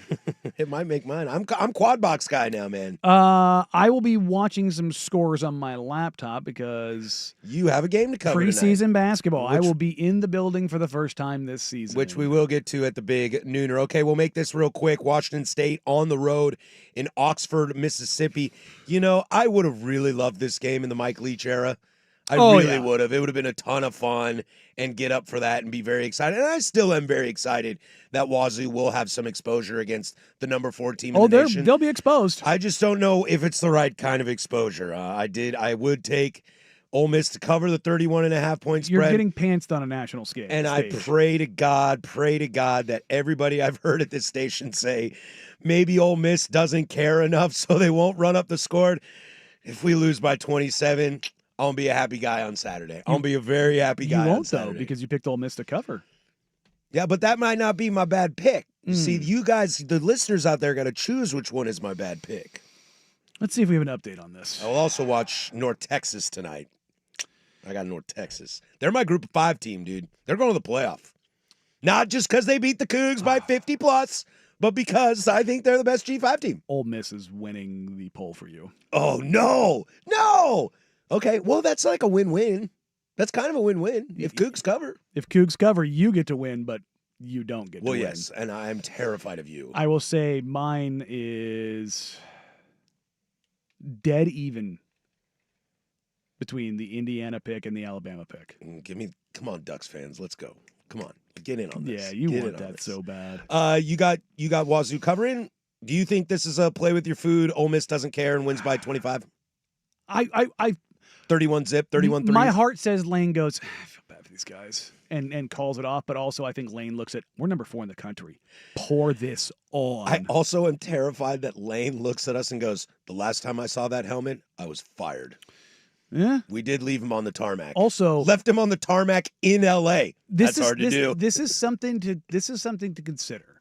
And I've always wondered how Lanning handles this because he's had some Heisman candidates at quarterback the last couple of years. The Heisman race is wide open. Sure. Chambliss, because he missed the first 2 games of the season off the bench. Is this a Chambliss game? Is this a game where he looks at this and goes, we're ahead. We're going to pull him out halfway through the 4th or in the 4th. Let's get him the numbers to get some momentum behind him. Dan Lanning strikes me as a guy that if he has a quarterback that wins a Heisman Trophy, he's like, ooh, nice little recruiting tool. Don't care, going for natties. Lane Kiffin is a guy that goes, ooh, I got a quarterback that can win a Heisman. I'm getting that guy a Heisman. I think Lane, being the quarterback guy he is, will want to put on a show for his quarterback. And that's what I wonder if you know, Yeah. there's a chance to kind of really run it up and then get him out of the game and have his stats be bonkers. Or play him in the 4th still and have him I don't think 500 yards. I don't think he 6 goes quite. I don't touchdowns. think he goes quite that far. We'll slide over real quick. Oregon State Beavers against Wake Forest. The Washington State Wake Forest Demon Deacons in Jake Dickert. The Demon Cougs. The Demon Cougs. This is not the game. This is not the time. This is not the week. This is not the situation that Oregon State's in yet to make this happen. Give me Wake. Give me Wake. Give me Wake.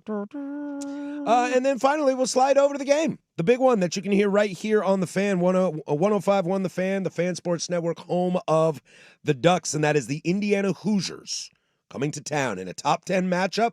Game day, Herbie, Sabrina making the pick. I love Sabrina. I do too, but she's already done it. I know. I'm starting to wonder if they either hate Joey or if Joey doesn't want to do it. Little column A, little column B. Apparently, Sabrina, too, is the first 2-time Picker? female guest picker. There you go. Iniescu?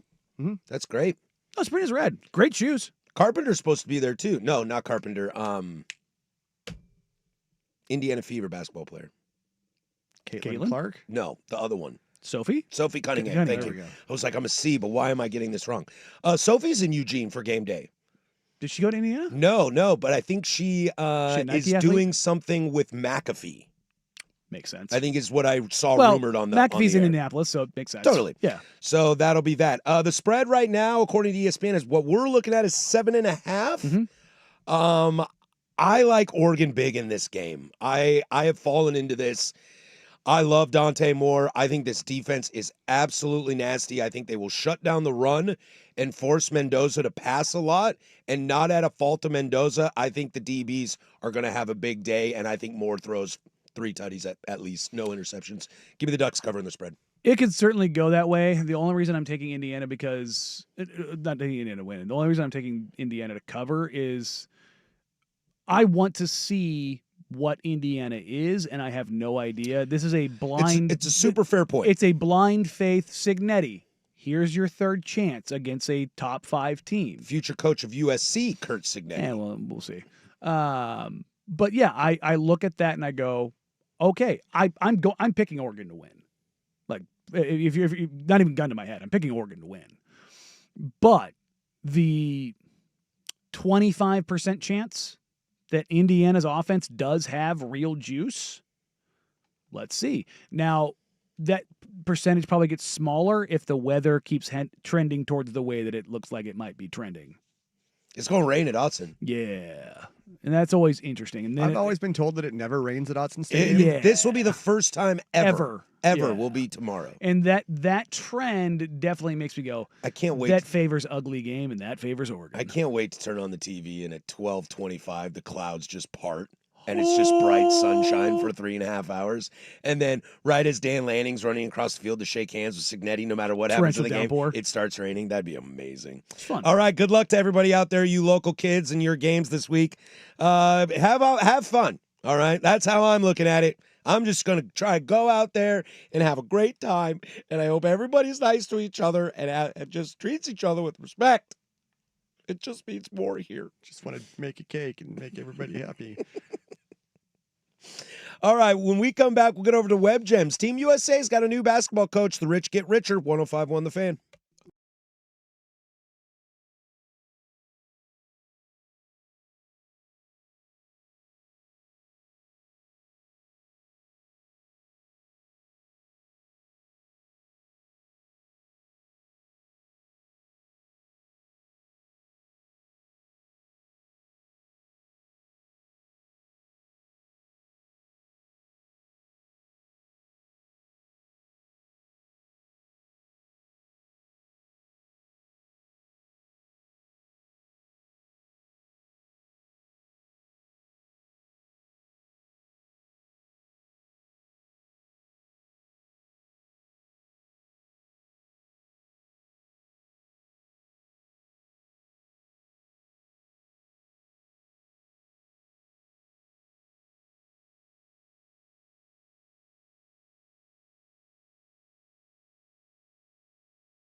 Sometimes it's good. Aw, I've interrupted happy time. Sometimes it's bad. No, son of a... It's Web Gems. What'd you do? The Firm of Harris and Meringue on the Fan Sports Network. 105.1 and 1080 The Fan. All right, this Web Gems do it every single day at 11:45. Thank you for joining us. Happy to be here. Appreciate you listening wherever you can, however you are. Coming up in the big nooner, we'll get to Blazers preseason tonight. Danny's going to cover the game tonight. God, it's weird, man. It's weird to be back. I know. It's here. Yeah. I'm happy for you. I'm excited. You be in your happy place tonight. I will. It hasn't hit me like a truck that we're here because I had the concert night before last. Sure. And You so, got a couple weeks, so you can ease into No, it it's still. it's here, man. It's here. We'll talk a little more extensively about how building a program works these days in comparison to Indiana and how they've got here. Plus, we'll talk a little Mariners Game 5 tonight as well. And keep on voting on which spread pick you think was terrible for us, as whichever one wins, that's what we'll live and die by. And come Monday, you'll get to choose how we get punished, too, in our new segment called Book Report. So check that out on the show Twitter page. But we'll start here for Web Gems. This story comes to you by way of the NBA, ? No. This story comes to you by way of the Olympics. It does. As the United States men's basketball team has announced their new head coach. And I'm just going to say, the last 3 head coaches, you know, USA's done pretty well here. And Coach K, Steve Kerr, and now one of my personal favorites, Eric Spoelstra. I mean, there's a very easy argument to make that Spo's the best coach in basketball. I love Spo. With Pop gone, it's Spo. If you want to say it's Kerr, if you want to say it's Missoula, whatever, it's fine. Not my Huckleberries. I like Kerr a lot. I do too. I like Kerr a lot. I loved him as a player, though, too, so maybe that's what I kind of hold on to a little bit. Spo's phenomenal. Spo's a phenomenal coach, and the U.S. Team USA program is in fantastic hands with him. That being said, It's over! I have said this now. Rust, you can back me up on this. I have been saying this for about 18 months. Enjoy the Olympics last year. What? The world is catching up. Oh, for sure. I firmly believe that USA will not be the favorite at the 2028 Olympics. We think! Sorry, that's a UP shout out to Spo. I genuinely believe that France will be the favorite at the 2028 Olympics. Do you think because of the landscape of, Euroball was a pretty big success this year, a lot of guys playing, a lot of guys looking good while playing, taking it seriously? The world's catching up. Do you, previously USA basketball has always been like who the best players are, blah, blah, blah, blah, blah.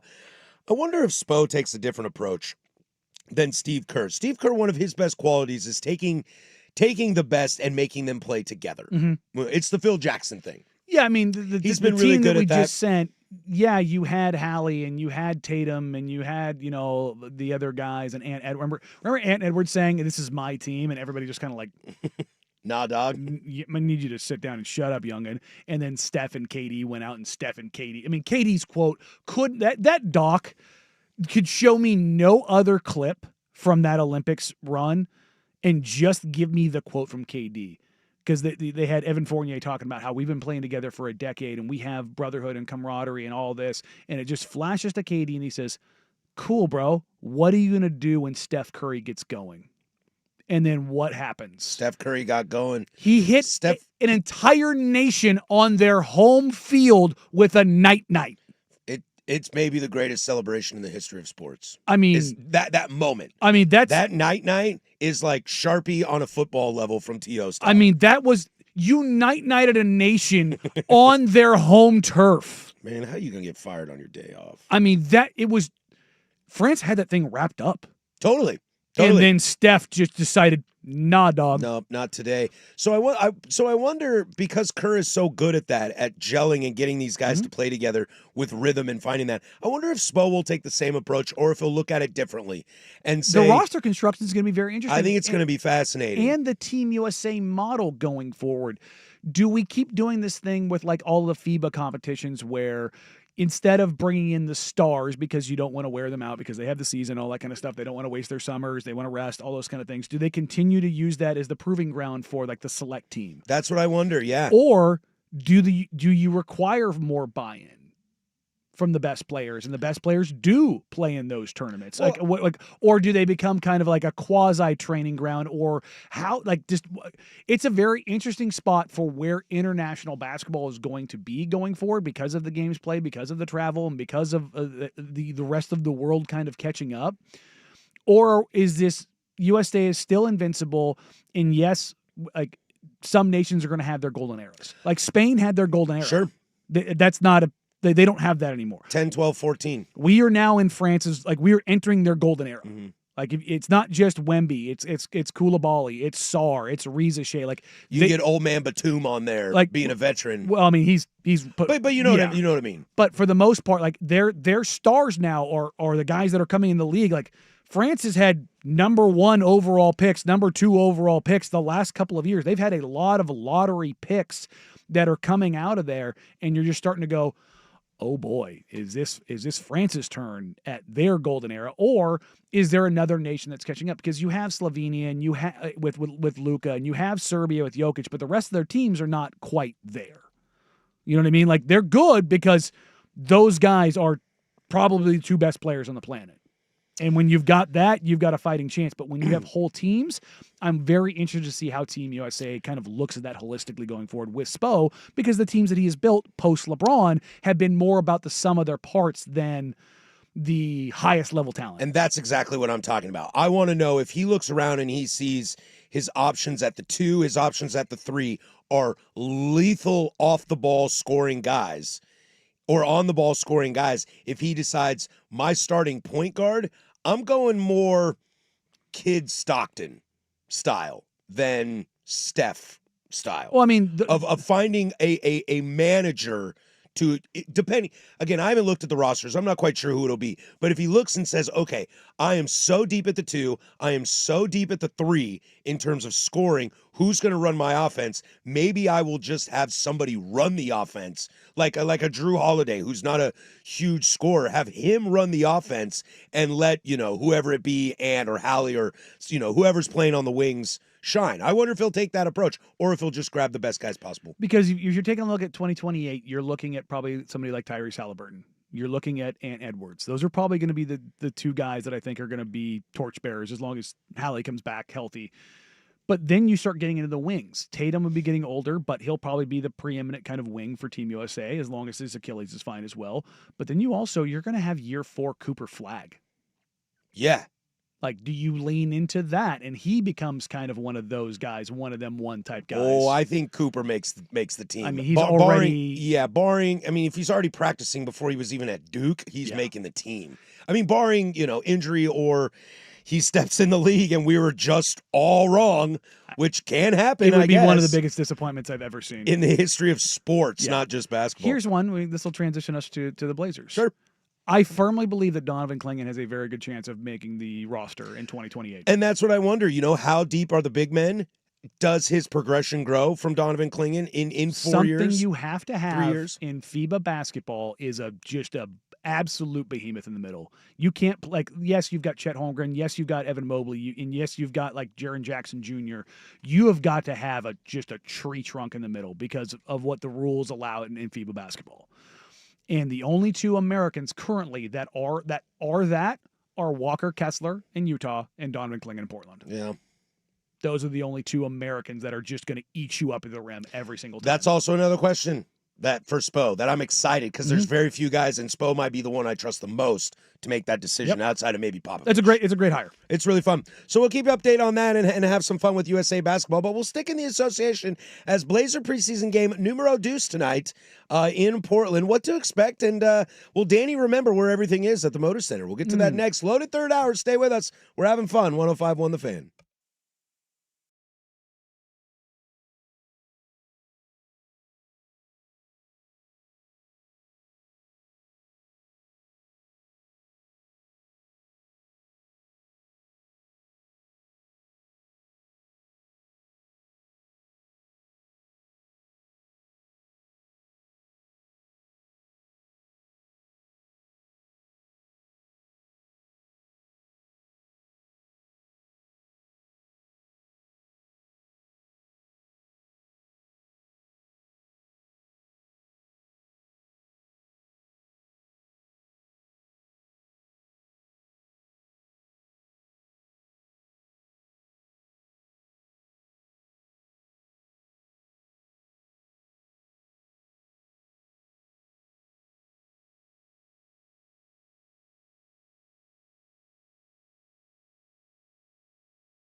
Now, from the George McCoy at Warren Allen Sports Desk, a Sports Center update on the Fan Sports Network, 105.1 FM and 1080 AM. This update brought to you by Mountaintop Metal Roofing. No maintenance, energy efficient, fire resistant, and a lifetime warranty. Do it once, do it right. Visit mountaintopmetalroofing.com. First on the Fan, the Mariners host the Tigers for a series deciding Game 5 tonight at T-Mobile Park. 5:08 first pitch on Fox. George Kirby opposite Tarek Skubal. Coverage across the hall on 910 ESPN Portland starts at 4:30. We're a little over 24 hours away. Number 3 Oregon and a top 10 matchup at Autzen Stadium hosting number 7 Indiana. It's a 12:30 kick on CBS. The Ducks, 7-point favorites. Live coverage here on the Fan Sports Network starts at 6 a.m. with Sports Saturday with Joe and Rashad.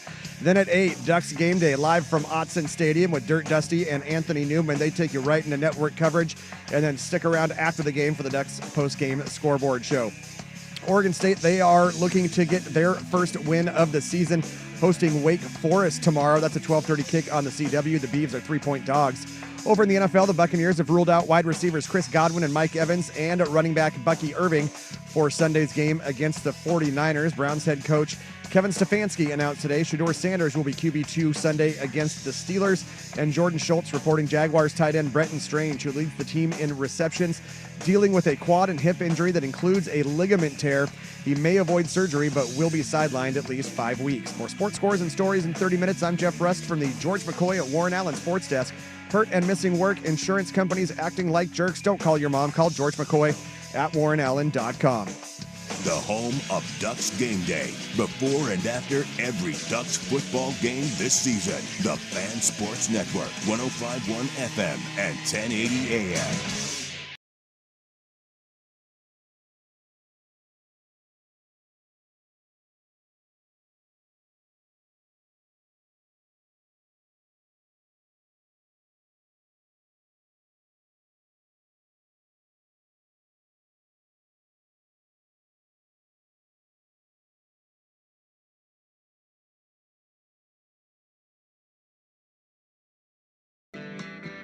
Grizzly Adams did have a beard.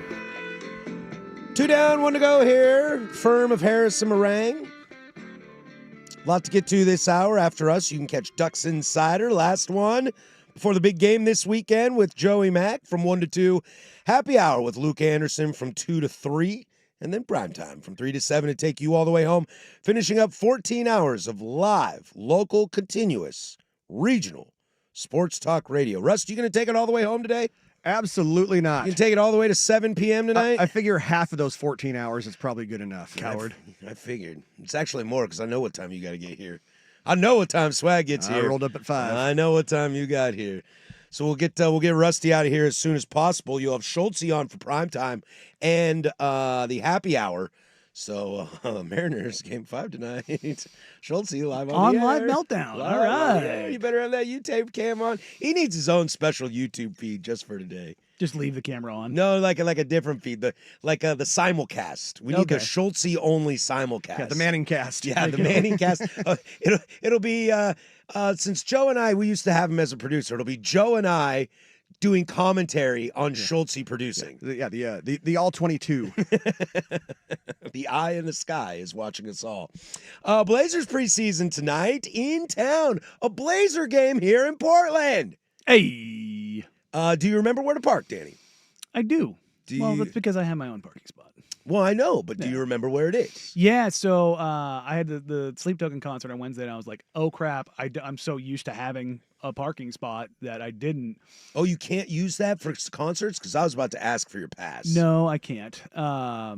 Well, I will say if I can, I didn't have my pass because I'm driving my other car. Oh, right. And shout out to the parking lot worker at the other lot who recognized me because I was like, you know what? Maybe I can go down to the other lot and park there. Because I was driving the truck and driving the truck is a nightmare fuel in Portland and trying to park because it's a HD Silverado on 35s. So yeah, it's not a parking spots are not easy to find. Sure. You're not just backing that thing in just a nice little spot anywhere.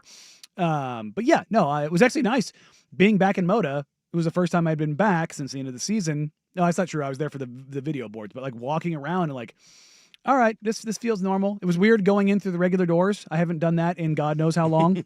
Look at you, all elitist. You're back to being an elitist, aren't you? I am a little bit, but it was weird. A little bit? Like, because so I parked in that lot and I started I went on autopilot. I was going to walk through the cargo entrance and be like, oh, can't do there. I need to go up these stairs and go through the actual doors. I was like, oh God, this is kind of weird. You have to wait outside with people? Dude, I can't believe of course you're elitist. I will say, man. I am a man of the common folk. I will wait in line outside with you guys all day. Not if you had my pass, you wouldn't. That's true. I would take the elevator. I would take the elevator in the parking garage. You absolutely, that's exactly what I do. I take the elevator down and I pop on down and go through the cargo entrance. But I will say this is it right here. Crack that because, boy, the season is here and we're back in the building and we get to get live eyes on the team. Yeah, I used to fill in for Swag covering the Timbers way back in the day. I did a couple games and I was like, man, I can't do this. And it was like, what do you mean you can't do this? You love footy. Like, how can you, it's the Timbers. How can you not watch this? And I was like, because I'm not allowed to have a beer up here. Could you have a beer? I probably could. I think people would be more surprised if you had a beer because you're not really a drinker. I will say this, and I'm giving away the secrets. Back in the day, there was a keg in the media room. Oh, I like that. Yeah. I feel like baseball. If you were covering a baseball game, and you'd had a beer. Just a bit outside. Yeah. But I will say, I went in the media room for FanFest, and we had a new fridge in there. I was like, ooh, I can bring my lunch. Ooh la la. I can bring my dinner. I can do whatever I want here. All right, cool. But no, it's going to be fun to be back in the building, get live eyes on guys, live speed, live action. Like I said, I was at Shalem golfing last night. And I was talking to one of the guys up front, and he was like, he's a big basketball guy, an older guy, just great dude. And we were just talking sports, and he was like, the Blazers really going to run this year? I was like, yes. Yes, they are. They are going to, every team says they want to play faster. This team is going to play faster because they have to. And I think what I'm excited about tonight is, and I don't know if this is like mom says I can't have a cookie before dinner, so instantly I want a cookie for dinner.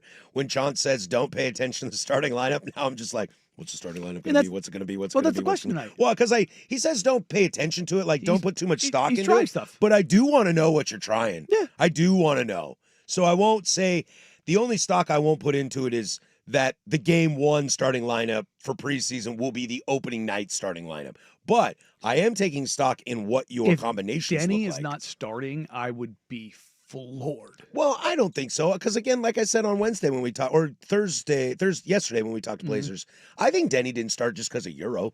Yeah. I don't think even if Denny didn't start tonight, I don't think that means he's not starting. No. Just like for those out there that, don't want Jeremy Grant to start, I don't think because he starts tonight means he starts on opening day. I know you feel differently, but I'm just using them as comparisons.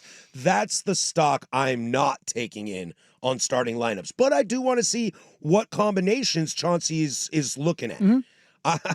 Is there a world in which Donovan doesn't start? No. Is he the only guaranteed start? Him and Drew? Yeah, those two are guaranteed. Are locked in. But that's more position-based. Honestly, I think the guaranteed starters that you could are four. Drew, 2, Denny, DC. It's okay. Interesting. If somebody texted in earlier, I think it was yesterday or the day before, said some version of 2 just isn't good enough at one single thing to. I'm like, he had a great preseason on Wednesday night. Not just that. He was an all defense team member. He's one of the 10 best defenders in the league. He like very clearly is good enough at one singular thing, defense, to justify starting. But he's also better than that at other things. That's the thing. It's like 2 should probably average 14 points a game, shoot 37% from 3, and be one of the 10 best defenders in the league. You know what that 6'8" guy who does that starts for? All 30 teams. Yeah. All 30. They all got one? No, I'm saying if he's on, I know, but if he's on any team, he starts. Sure. He starts. Yeah. And people are like, oh, what about Alex Caruso? And it's like, well, Alex Caruso is not 6'8". It's too bad this is a Friday because I wanted you to be able to taste test your future life. I mean, I am in a sense.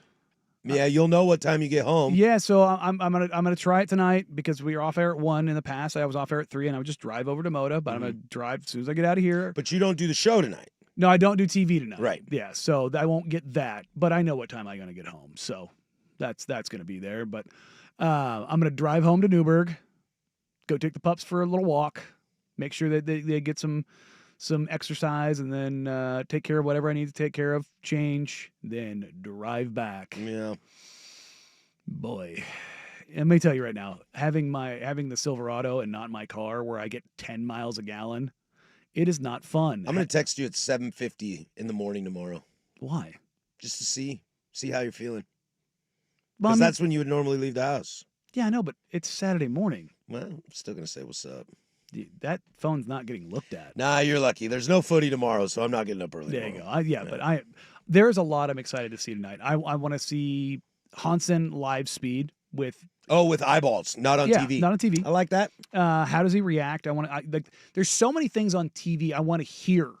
I want to be able to hear what's coming. And that's the nice thing about preseason is that it's a little quieter, so I can hear some of the things. And I'm going to spend probably a lot of time watching Tiago and Saint, the assistant coaches on the bench. What are they doing? Who are they talking to? Who are they communicating with? How do they offense installed looks how do like? they react with certain things like that? I'm going to spend a lot of time doing that tonight.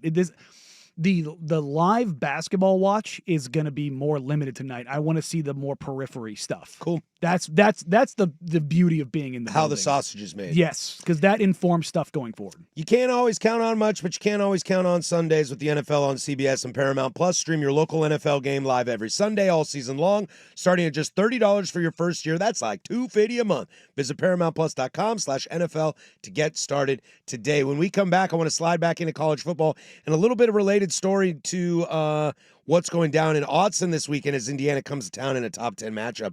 Establishing a program using Indiana as an example. Danny had this thought, and I think it's brilliant. Could this be the next blueprint forward? What does it take to switch everything within 2 years, 3 years, and put yourself in a top 10 matchup with College Game Day against one of the big boys of college football that's been around for a little bit? We'll do that next. Your thoughts are welcome. 503-864-6326 on the Fan text line. Also the YouTube chat. This is 105.1 Portland Sports Leader, The Fan.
Game 5 in Seattle Mariners will be tonight, 5-ish o'clock. Been my nice little halftime situation during my big-time South Florida, North Texas game. Got a lot on the line for that. There you go. Got my pride on the line for that. If you missed in the 10:45 segment, we're debuting something fun to hold us accountable in betting. I chose 3 games by the spread. Danny chose 3 games by the spread. If you go on our show page on Twitter, you can tell us which one you think was the worst take, and then we'll own that. And if we are wrong, we'll have to pay it forward on Monday, and you can choose that answer as well. If you missed it, I have North Texas by 2.5 as the favorites against South Florida. I will take Ole Miss to cover the spread against Washington State, which is 31.5. And I will take Illinois to cover the spread of 14.5 against Ohio State. You took Indiana to cover against Oregon at 7.5. You took USC as the favorite, 2.5 against Michigan. I'm surprised more people aren't picking the USC one just to make me sweat. Well, I think it's because we don't know what Michigan is. Yeah. Yeah. And then what was your third one? Oh, Alabama, Alabama, 2.5 over Missouri as the favorite there. So let us know. We'll let you guys know the answer to that. Yours at closing is argument. running away. Oh, man. It's Ole Miss. You're gonna get Ole Miss. Dang it.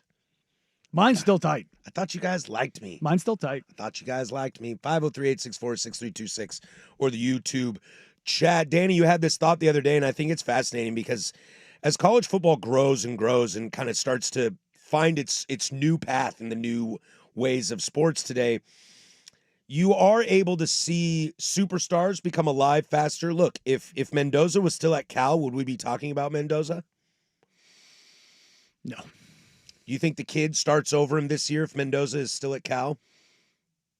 Maybe. No, because I Mendoza don't. leaves. Yeah, but in today's world, he leaves. In the old world, he's not leaving. No. He's staying there. He's stuck. He's kind of stuck there. So you're seeing that. And Indiana is such a great example to use as they roll into Autzen this weekend to take on your Oregon Ducks. You can catch it right here on the Fan. Is Indiana 4 years ago, had Michael Penix Jr. Mm-hmm. And him transferring to UW was the first, or him getting hurt at Indiana, I think, was the first time I was ever like, Indiana's got a football program? Mm-hmm. I knew they had one, but it was like, who cares about this? It's one of the worst football programs in the country historically. And then people started talking to me, well, this Penix kid is really good. Mm-hmm. He just can't stay healthy. And I was like, oh, okay. So I tuned into a couple games. Then, boom, he transfers to UW. He's in the national championship. Mm-hmm. He's barely beating my Cougs. All of a sudden, he is up in my face, top 10 draft pick.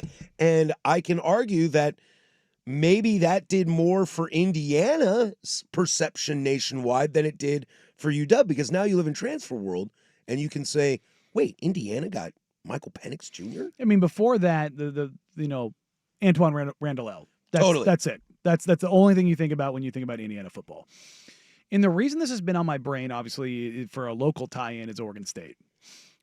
Indiana, I'm not kidding when I say this, is one of the worst football programs in the history of the country with a program as far as how long it's been around. They just have their only 10-win season was last year. That's it. Ouch. In 100 years. It's crazy. And if I remember right, I think their first game was in like 1899. What was the stat you had, Rust, against top 5 opponents? Do you still have that with you? They're 1-72. 1-72 all time. Yeah. Against top 5 against opponents? AP top 5 opponents. Home, road, doesn't matter, just against. And Signetti is 0-2. Yeah. But I say all of this to say that they are a program that did not matter. They were so irrelevant that relevancy wasn't even on the table. But what they have done in bringing Signetti in from JMU, James Madison, and the guys that he brought over and how good they were immediately last year and where they are right now as a top 10 program in the country, that is a amount of copium that you can hang on to if you're an Oregon State fan. And I say all of that because if you can get this right, the right guy, you can pull out of not even irrelevancy, non-existence. Yeah, I think you've got a great point there because everybody's financial situation is different. No matter who you are, whether you're Oregon State and Wazoo, we got kicked to the curb because you jerks blew up the conference, or you're Texas, Alabama, Georgia, Ohio State, Michigan, the big boys with the lots of money. It takes the right guy in the right situation to make it work. Oregon State chose Trent Bray. Oregon State chose poorly. Washington State chose Jimmy Rogers. Small sample size, but so far I think we're okay with it. And I think you're spot on that it's, and this is what we talk about with Oregon State, like the retreads in today's world are not worth it. No. Okay, Jim Harbaugh was great at Michigan. I don't know how many of those exist anymore. But he wasn't a retread. He cut his teeth. What was it? San Diego State, and Stanford, and put in the time before he got there. Right? So he's the exception to the rule. That guy's not walking through the door. I mean, if you hate Kalen DeBoer at Alabama, is Dabo an upgrade? That's the question. If I'm a Bama fan, if you're at Florida and Billy I almost Napier, said I would take him, but I don't know that. But if Billy Napier is this, like, do you want to bring Jed Fish in? Is that an upgrade? Just because he used to be here? I don't know. Because he's a Florida guy through and through? Because in today's world, as we talk about, look, Oregon went through some really weird times with Willie Taggart and Mario Cristobal. The end of Helfrich was not pretty. Yeah, they went through, 4 coaches in 6 years? The end of Helfrich wasn't pretty. Willie Taggart was a disaster. Mario used it as a stepping stone, and you are in a position to be a stepping stone.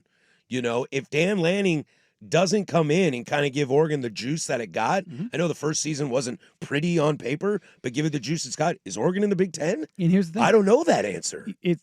And for Lanning's not an Oregon guy. He's a Kansas guy, and he's a South guy. Like, he's not. He was at Memphis with Mike Norvell. Yeah, dude, we were going through this coaching staff at Memphis in 2017. It was Lanning, it was Norvell, it's Dillingham, it's the current head coach at Memphis. Which the Lanning-Dillingham thing makes a lot more sense to me. But it's like, there's luck involved.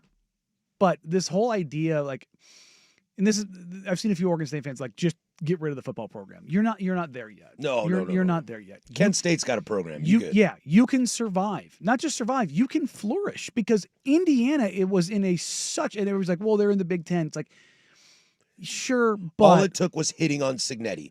Look at Arizona State. Herm left that place in a rough spot. Oh, God. In a really rough spot. And here comes Kenny D. And all it took was Kenny D. And look boom. at Fish at Arizona. Mm-hmm.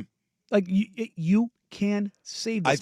I think these are the questions you start asking yourself, honestly, if you're a Cal guy. Can we do better than Wilcox?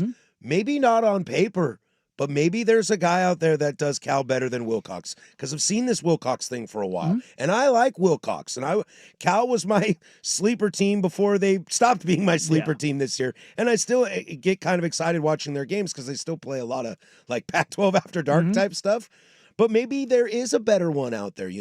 I have gone on record, and I think most people agree, but maybe not everybody is as vocal as me. I do not like Sharon Moore at Michigan. No. It just doesn't seem right. But Michigan holds itself up because it's maize and blue. You go find and yourself. He's a Michigan guy. If you find yourself a Cignetti or a Dillingham before they became Cignetti and Dillingham, then what does Michigan look like? I saw a thing from UCLA, like boosters or supporters, saying they put Coach Ogeron in a UCLA shirt, and Coach O would jump off a bridge before he coached at UCLA. Yeah, Coach O is different in that sense. I don't know how Coach O would be today. Yeah. Just in terms of the game has changed. I know that 19 Natty team was real nice, filled of transfers and McDonald's bags and the whole thing. And as a recruiter, he's a dog. He is Mr. McDonald's bag. Oh too. yeah. So but to the O conversation, who you kidding me? I love Big O. I love Coach O. I love Big O.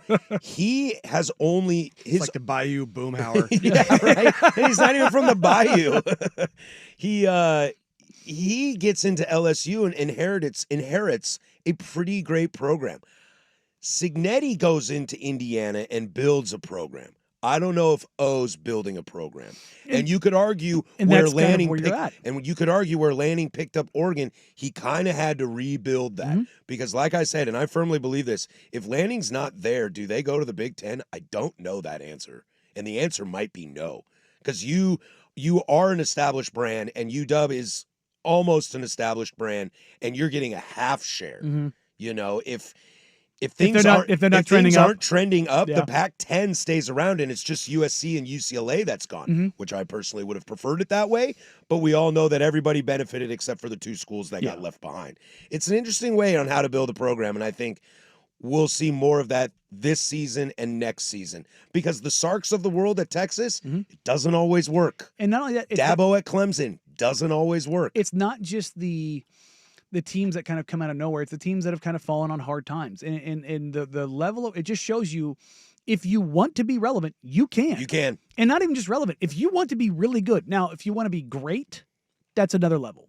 But if you want to be really good, if you want to be Arizona State, if you want to be Indiana, if you want to be Illinois, if you want to be that Vanderbilt. yeah, which they are dumping money. And look, Vandy, that they aren't short on money. That is a law school. It's the same thing with Tulane. Like, And Texas A&M's been dumping money into that program for a decade for what? Nothing. but now it looks Now, like you got the right guy. Let's see and that's the thing is, you have to have the money. Number one, number two, you have to have the right people in charge. Number three, you have to have the commitment. For Oregon State, they don't have any of those three things right now. Right. They might have the money. I don't know. The money thing is weird with them. Every I time know we got money. every time I peek under the hood, I'm like, where's the money? They're like, oh, it's over there. It's over there. You just can't. It's just out of view. So if they can get that part of it right and they get right people in there, then you start going, okay, this, and I think that's true of any program in the country that has either fallen on hard times or wants to elevate.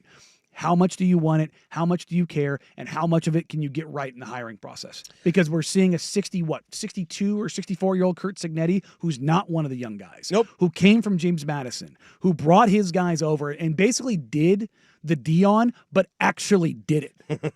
Shots at Dion. Well, but I mean, like Dion. Totally. Dion brought Travis and Shador. Beyond that, though, What are we looking at now? Whereas with Signetti, I think it has real staying power. And that's why Signetti ain't long for Indiana. Unless he decides he wants to go, you know what?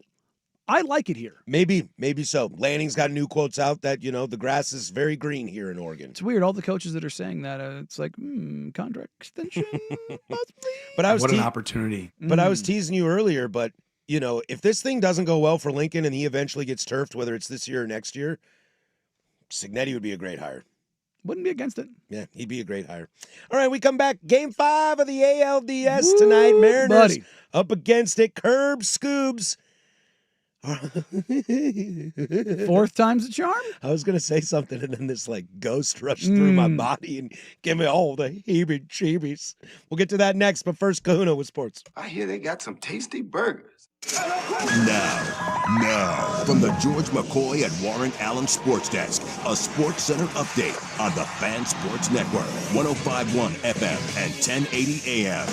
First on The Fan, the Mariners indeed host the Tigers for a series-deciding Game 5 tonight at the Pink. 5:08 first pitch on Fox. It'll be George Kirby opposite Tarek Skubal. Coverage on 910 ESPN Portland starts at 4:30. We are just under now 24 hours away from number 3 Oregon in a top 10 matchup at Autzen Stadium, hosting number 7 Indiana. It's a 12:30 kick on CBS. The Ducks 7-point favorites. Live coverage on the Fan Sports Network starts at 6 a.m. Sports Saturday with Joe and Rashad. Then it's Ducks game day at 8 o'clock. Live from Autzen with Dirt Dusty and Anthony Newman. They take you all the way into network coverage and then stick around after the game for the Ducks post-game scoreboard show. Meanwhile, Oregon State, they are looking for their first win of the season, hosting Wake Forest. 12:30 kick on the CW. The Beavs are 3-point dogs. Over in the NFL, Jordan Schultz reporting Jaguars tight end Brenton Strange, who leads the team in catches, is dealing with a quad and hip injury that includes a ligament tear. He may avoid surgery, but will be sidelined at least 5 weeks. Browns head coach Kevin Stefanski announced today Shedeur Sanders will be QB2 Sunday against the Stillers. And the Buccaneers have ruled out wide receivers Chris Godwin and Mike Evans and running back Bucky Irving for Sunday against the 49ers. More sports scores and stories in 30 minutes. I'm Jeff Rust from the George McCoy at Warren Allen Sports Desk. Hurt and missing work, insurance companies acting like jerks. Don't call your mom. Call George McCoy at warrenallen.com. The home of the Fan Happy Hour with Luke Anderson. Weekdays 2 to 3. The Fan Sports Network, 105.1 FM and 1080 AM.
Good little sports night tonight.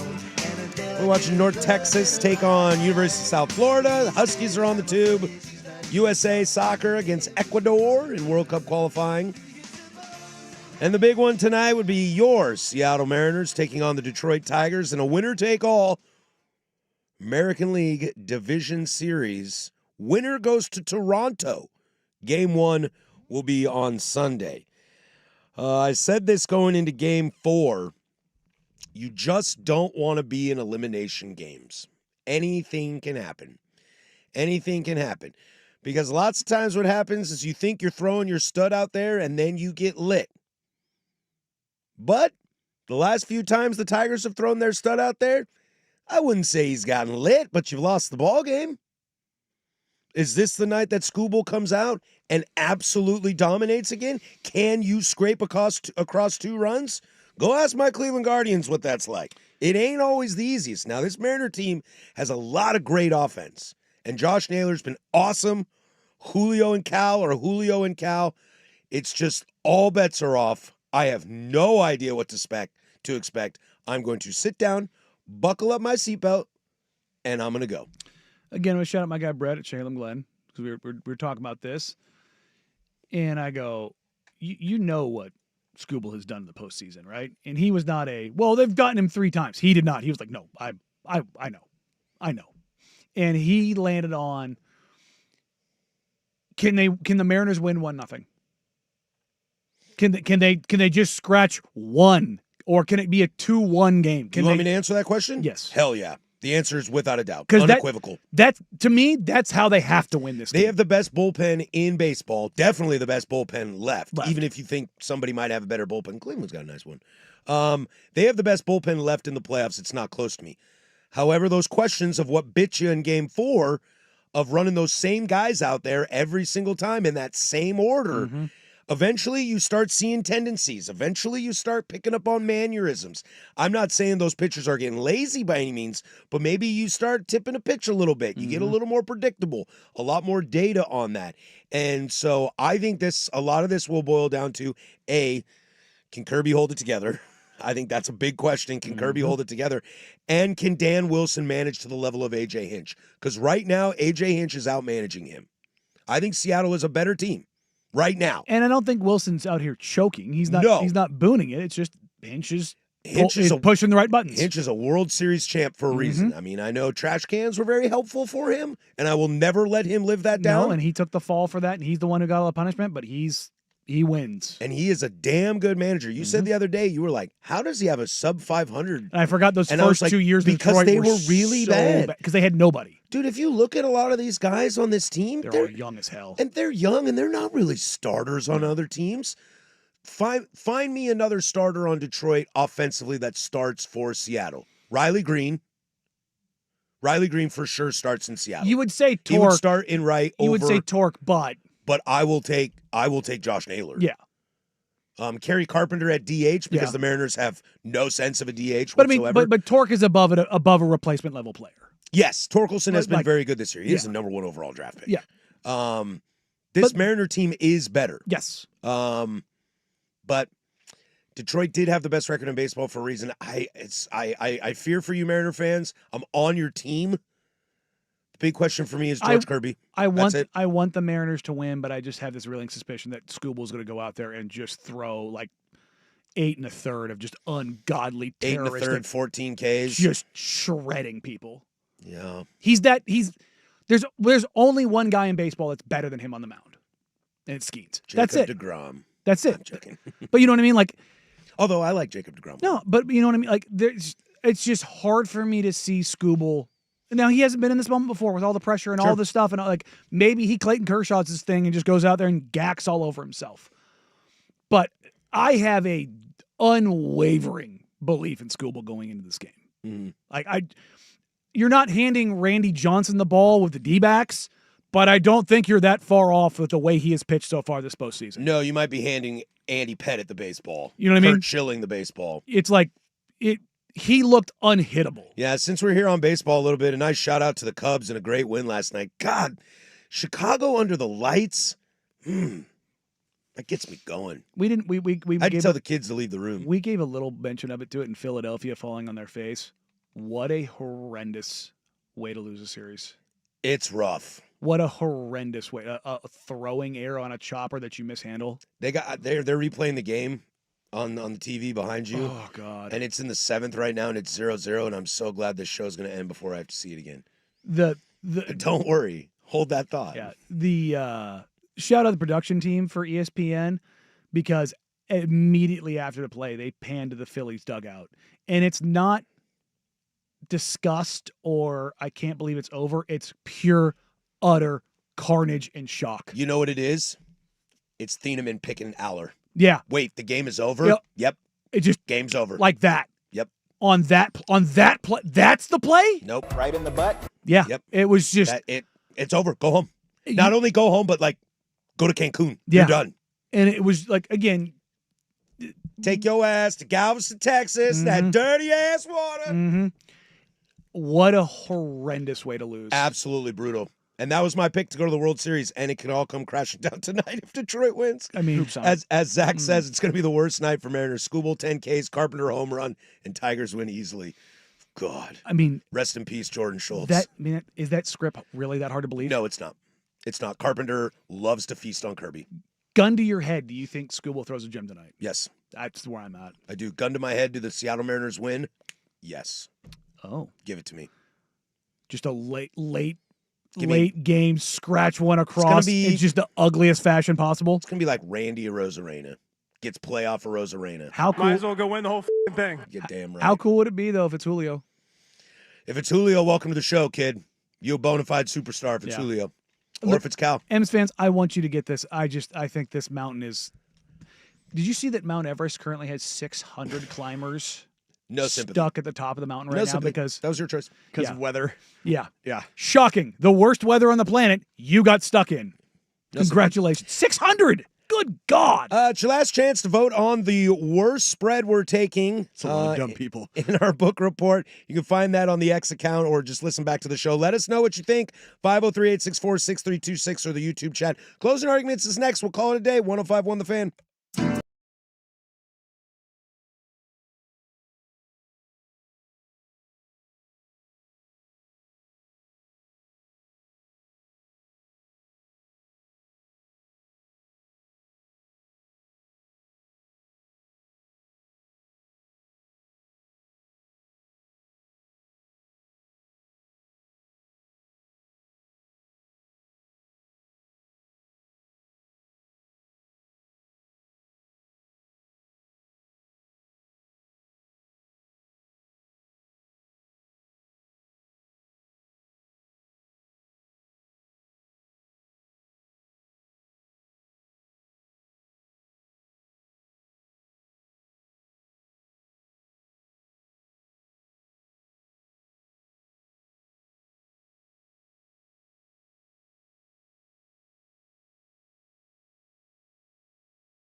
of Harris and Meringue is wrapping up for the day, You want answers? I think I'm entitled. which means it's time for the closing arguments. Brought to you by Leskin Law. One-day divorce mediation. Peace treaties, not war plans. Visit LeskinLaw.com for more information. You want answers? I want the truth. On the Fan Sports Network. You can't handle the truth. 105.1 and 1080, The Fan. All right, that'll do it for us. Bye. See you later. I hate you guys so much. 503-864-6326 as the resident Chiefs honk and also Mariner fans F Detroit this weekend. You're right, dude. You're right. I would say our Chiefs honk has been pretty quiet this year about his Chiefs. Yeah. He was pretty loud a couple times last year. Well, I mean, I get it. I get it. Then he got arrested. Chiefs honk, not Chiefsaholic. they let you text from jail, Oh, my brother. bad. Yeah. They let you text from jail. I'm jealous on I'm that. giving you help because you're a Chiefs fan and I hate you. On Fridays, we're trying a new thing at 10:45. We'll make some picks against the spread. You, as the listeners, get to tell us which ones you think are the most egregious of our decisions here. At the end of today's show, a la here, we will tally up the votes, whether it's the text line, the YouTube chat, or the Twitterverse, and we will then ride those picks. If we are wrong, come back Monday, and you listeners at, let's say 10:45. What if we're both wrong? Then we both have punishments. Okay. And then we at 10:45 will circle back and start taking your suggestions on what our punishments should be. Have you ever lived on the corner of Gray Street in the end of the world? No. You might. No. Daniel, you are in charge of this. What spreads are we living by? Well, the polls are still open for a longer period. So do you want to wait till the end? Do we do it at the end of the show or when polls close? Well, this would be the end of the show. Oh, same thing. Which one do you want to do? Where are we now? Yours is a runaway. You are getting Ole Miss. So is it because you guys think my Cougs are going to put up a little bit of fight? Or you think Ole Miss doesn't care?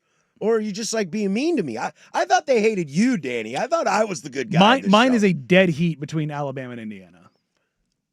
If it's a tie, who gets the tie-breaking vote? I think Jeff Rusty. Rust. Rusty's got to be the tie-breaking vote. Do you guys really want that? if it is a tie But between that's what I'm saying. Danny living on the Bama by 2.5 point faves or Indiana covering the 7.5. So the poll will be open until basically 11 o'clock tomorrow morning. It's a 24-hour poll. Do we just want to do that? Till tomorrow morning. Yeah, when it closes. And whatever one wins. But it has to be by 9 o'clock.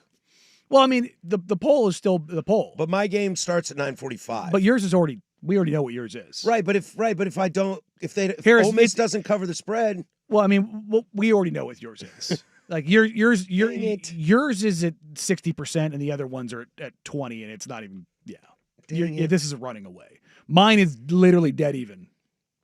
It's at 48-48. Let's keep it till the end of the show. I don't know. Talk me out of it. I just think until we go to the poll closes. Like yours is done. Mine is. This is going to give the Indiana one a chance. Is what I'm saying, man. I got like 12 hours to make a bunch of burner Twitter accounts. You ain't going to do that. Really? I retweeted it from my account and the show account. You're cooked. All right, go Cougs. If anything, we'll take my Cougs. Yeah, you're cooked. Mine is quite literally dead even. So. Well, you can start, guys. You can start thinking about what my punishment is going to be. And just remember, I'm nice and I'm soft. And I got kids. Leg day. And guess what? There is a LA Fitness 3 blocks away that I have a membership at that I can bring guests to. I'm also a member at LA. Leg day, leg day, leg day. You're going to miss a hell of a night of sports tonight, dude. Yeah. Look, I might throw North Texas up. Shout out the Blazers. The Blazers media Wi-Fi is a lot better than it has been in years past. I've been able to stream games the last year. I am definitely still not connected to the media Wi-Fi at Providence Park. Definitely not. No. Definitely not. No. Definitely don't have crystal clear reception when I'm at Providence Park. Definitely don't. I'm finally getting to go to a game in 2 weeks. Not this weekend, but next weekend. I go to the season finale. I have not been to a Timbers game yet, and I know so many people over there like, dude, come down. I come this time of the year, it's so hard for me, and I don't even think about it. And I do want to go because I do enjoy me some soccer. I'll get there. It's the best 2 hours in Portland. That's a 10 toes down thought. Some of the best 2 hours, most fun you can have in Portland, Oregon, is going to a Timbers game for 2 hours. I mean, I'm at 41 of those every year, man. Yeah, but there aren't as many. And they're only 2 hours. Most Blazers games are. Well, but most are. Yeah. Could still go to overtime, things Yeah. like that. Regular season footy, we done. Yeah, When fair. we done, we done. That's fair. When we done, we done. Speaking of we done. We're done. It's a happy Friday. I hope everybody had a great day, except for you, Brian Kelly. I hope you didn't have a good day. I hope everybody has fun this weekend. Be safe out there. Be safe out there. Shout out to the frogs. I like what you're doing. I think it's funny. Be safe out there. Don't do something stupid. Enjoy the football. If you're making it down to Eugene, pack a raincoat, baby. It's going to rain at Autzen. I called it right here. Pack one to wear in the stands, too. That'll do it for us. For Danny Marang, Jeff Rust on the 1 and 2s. His shadow goes Brandon behind him. I'm Patrick Harris. Go do something I would do. Bye.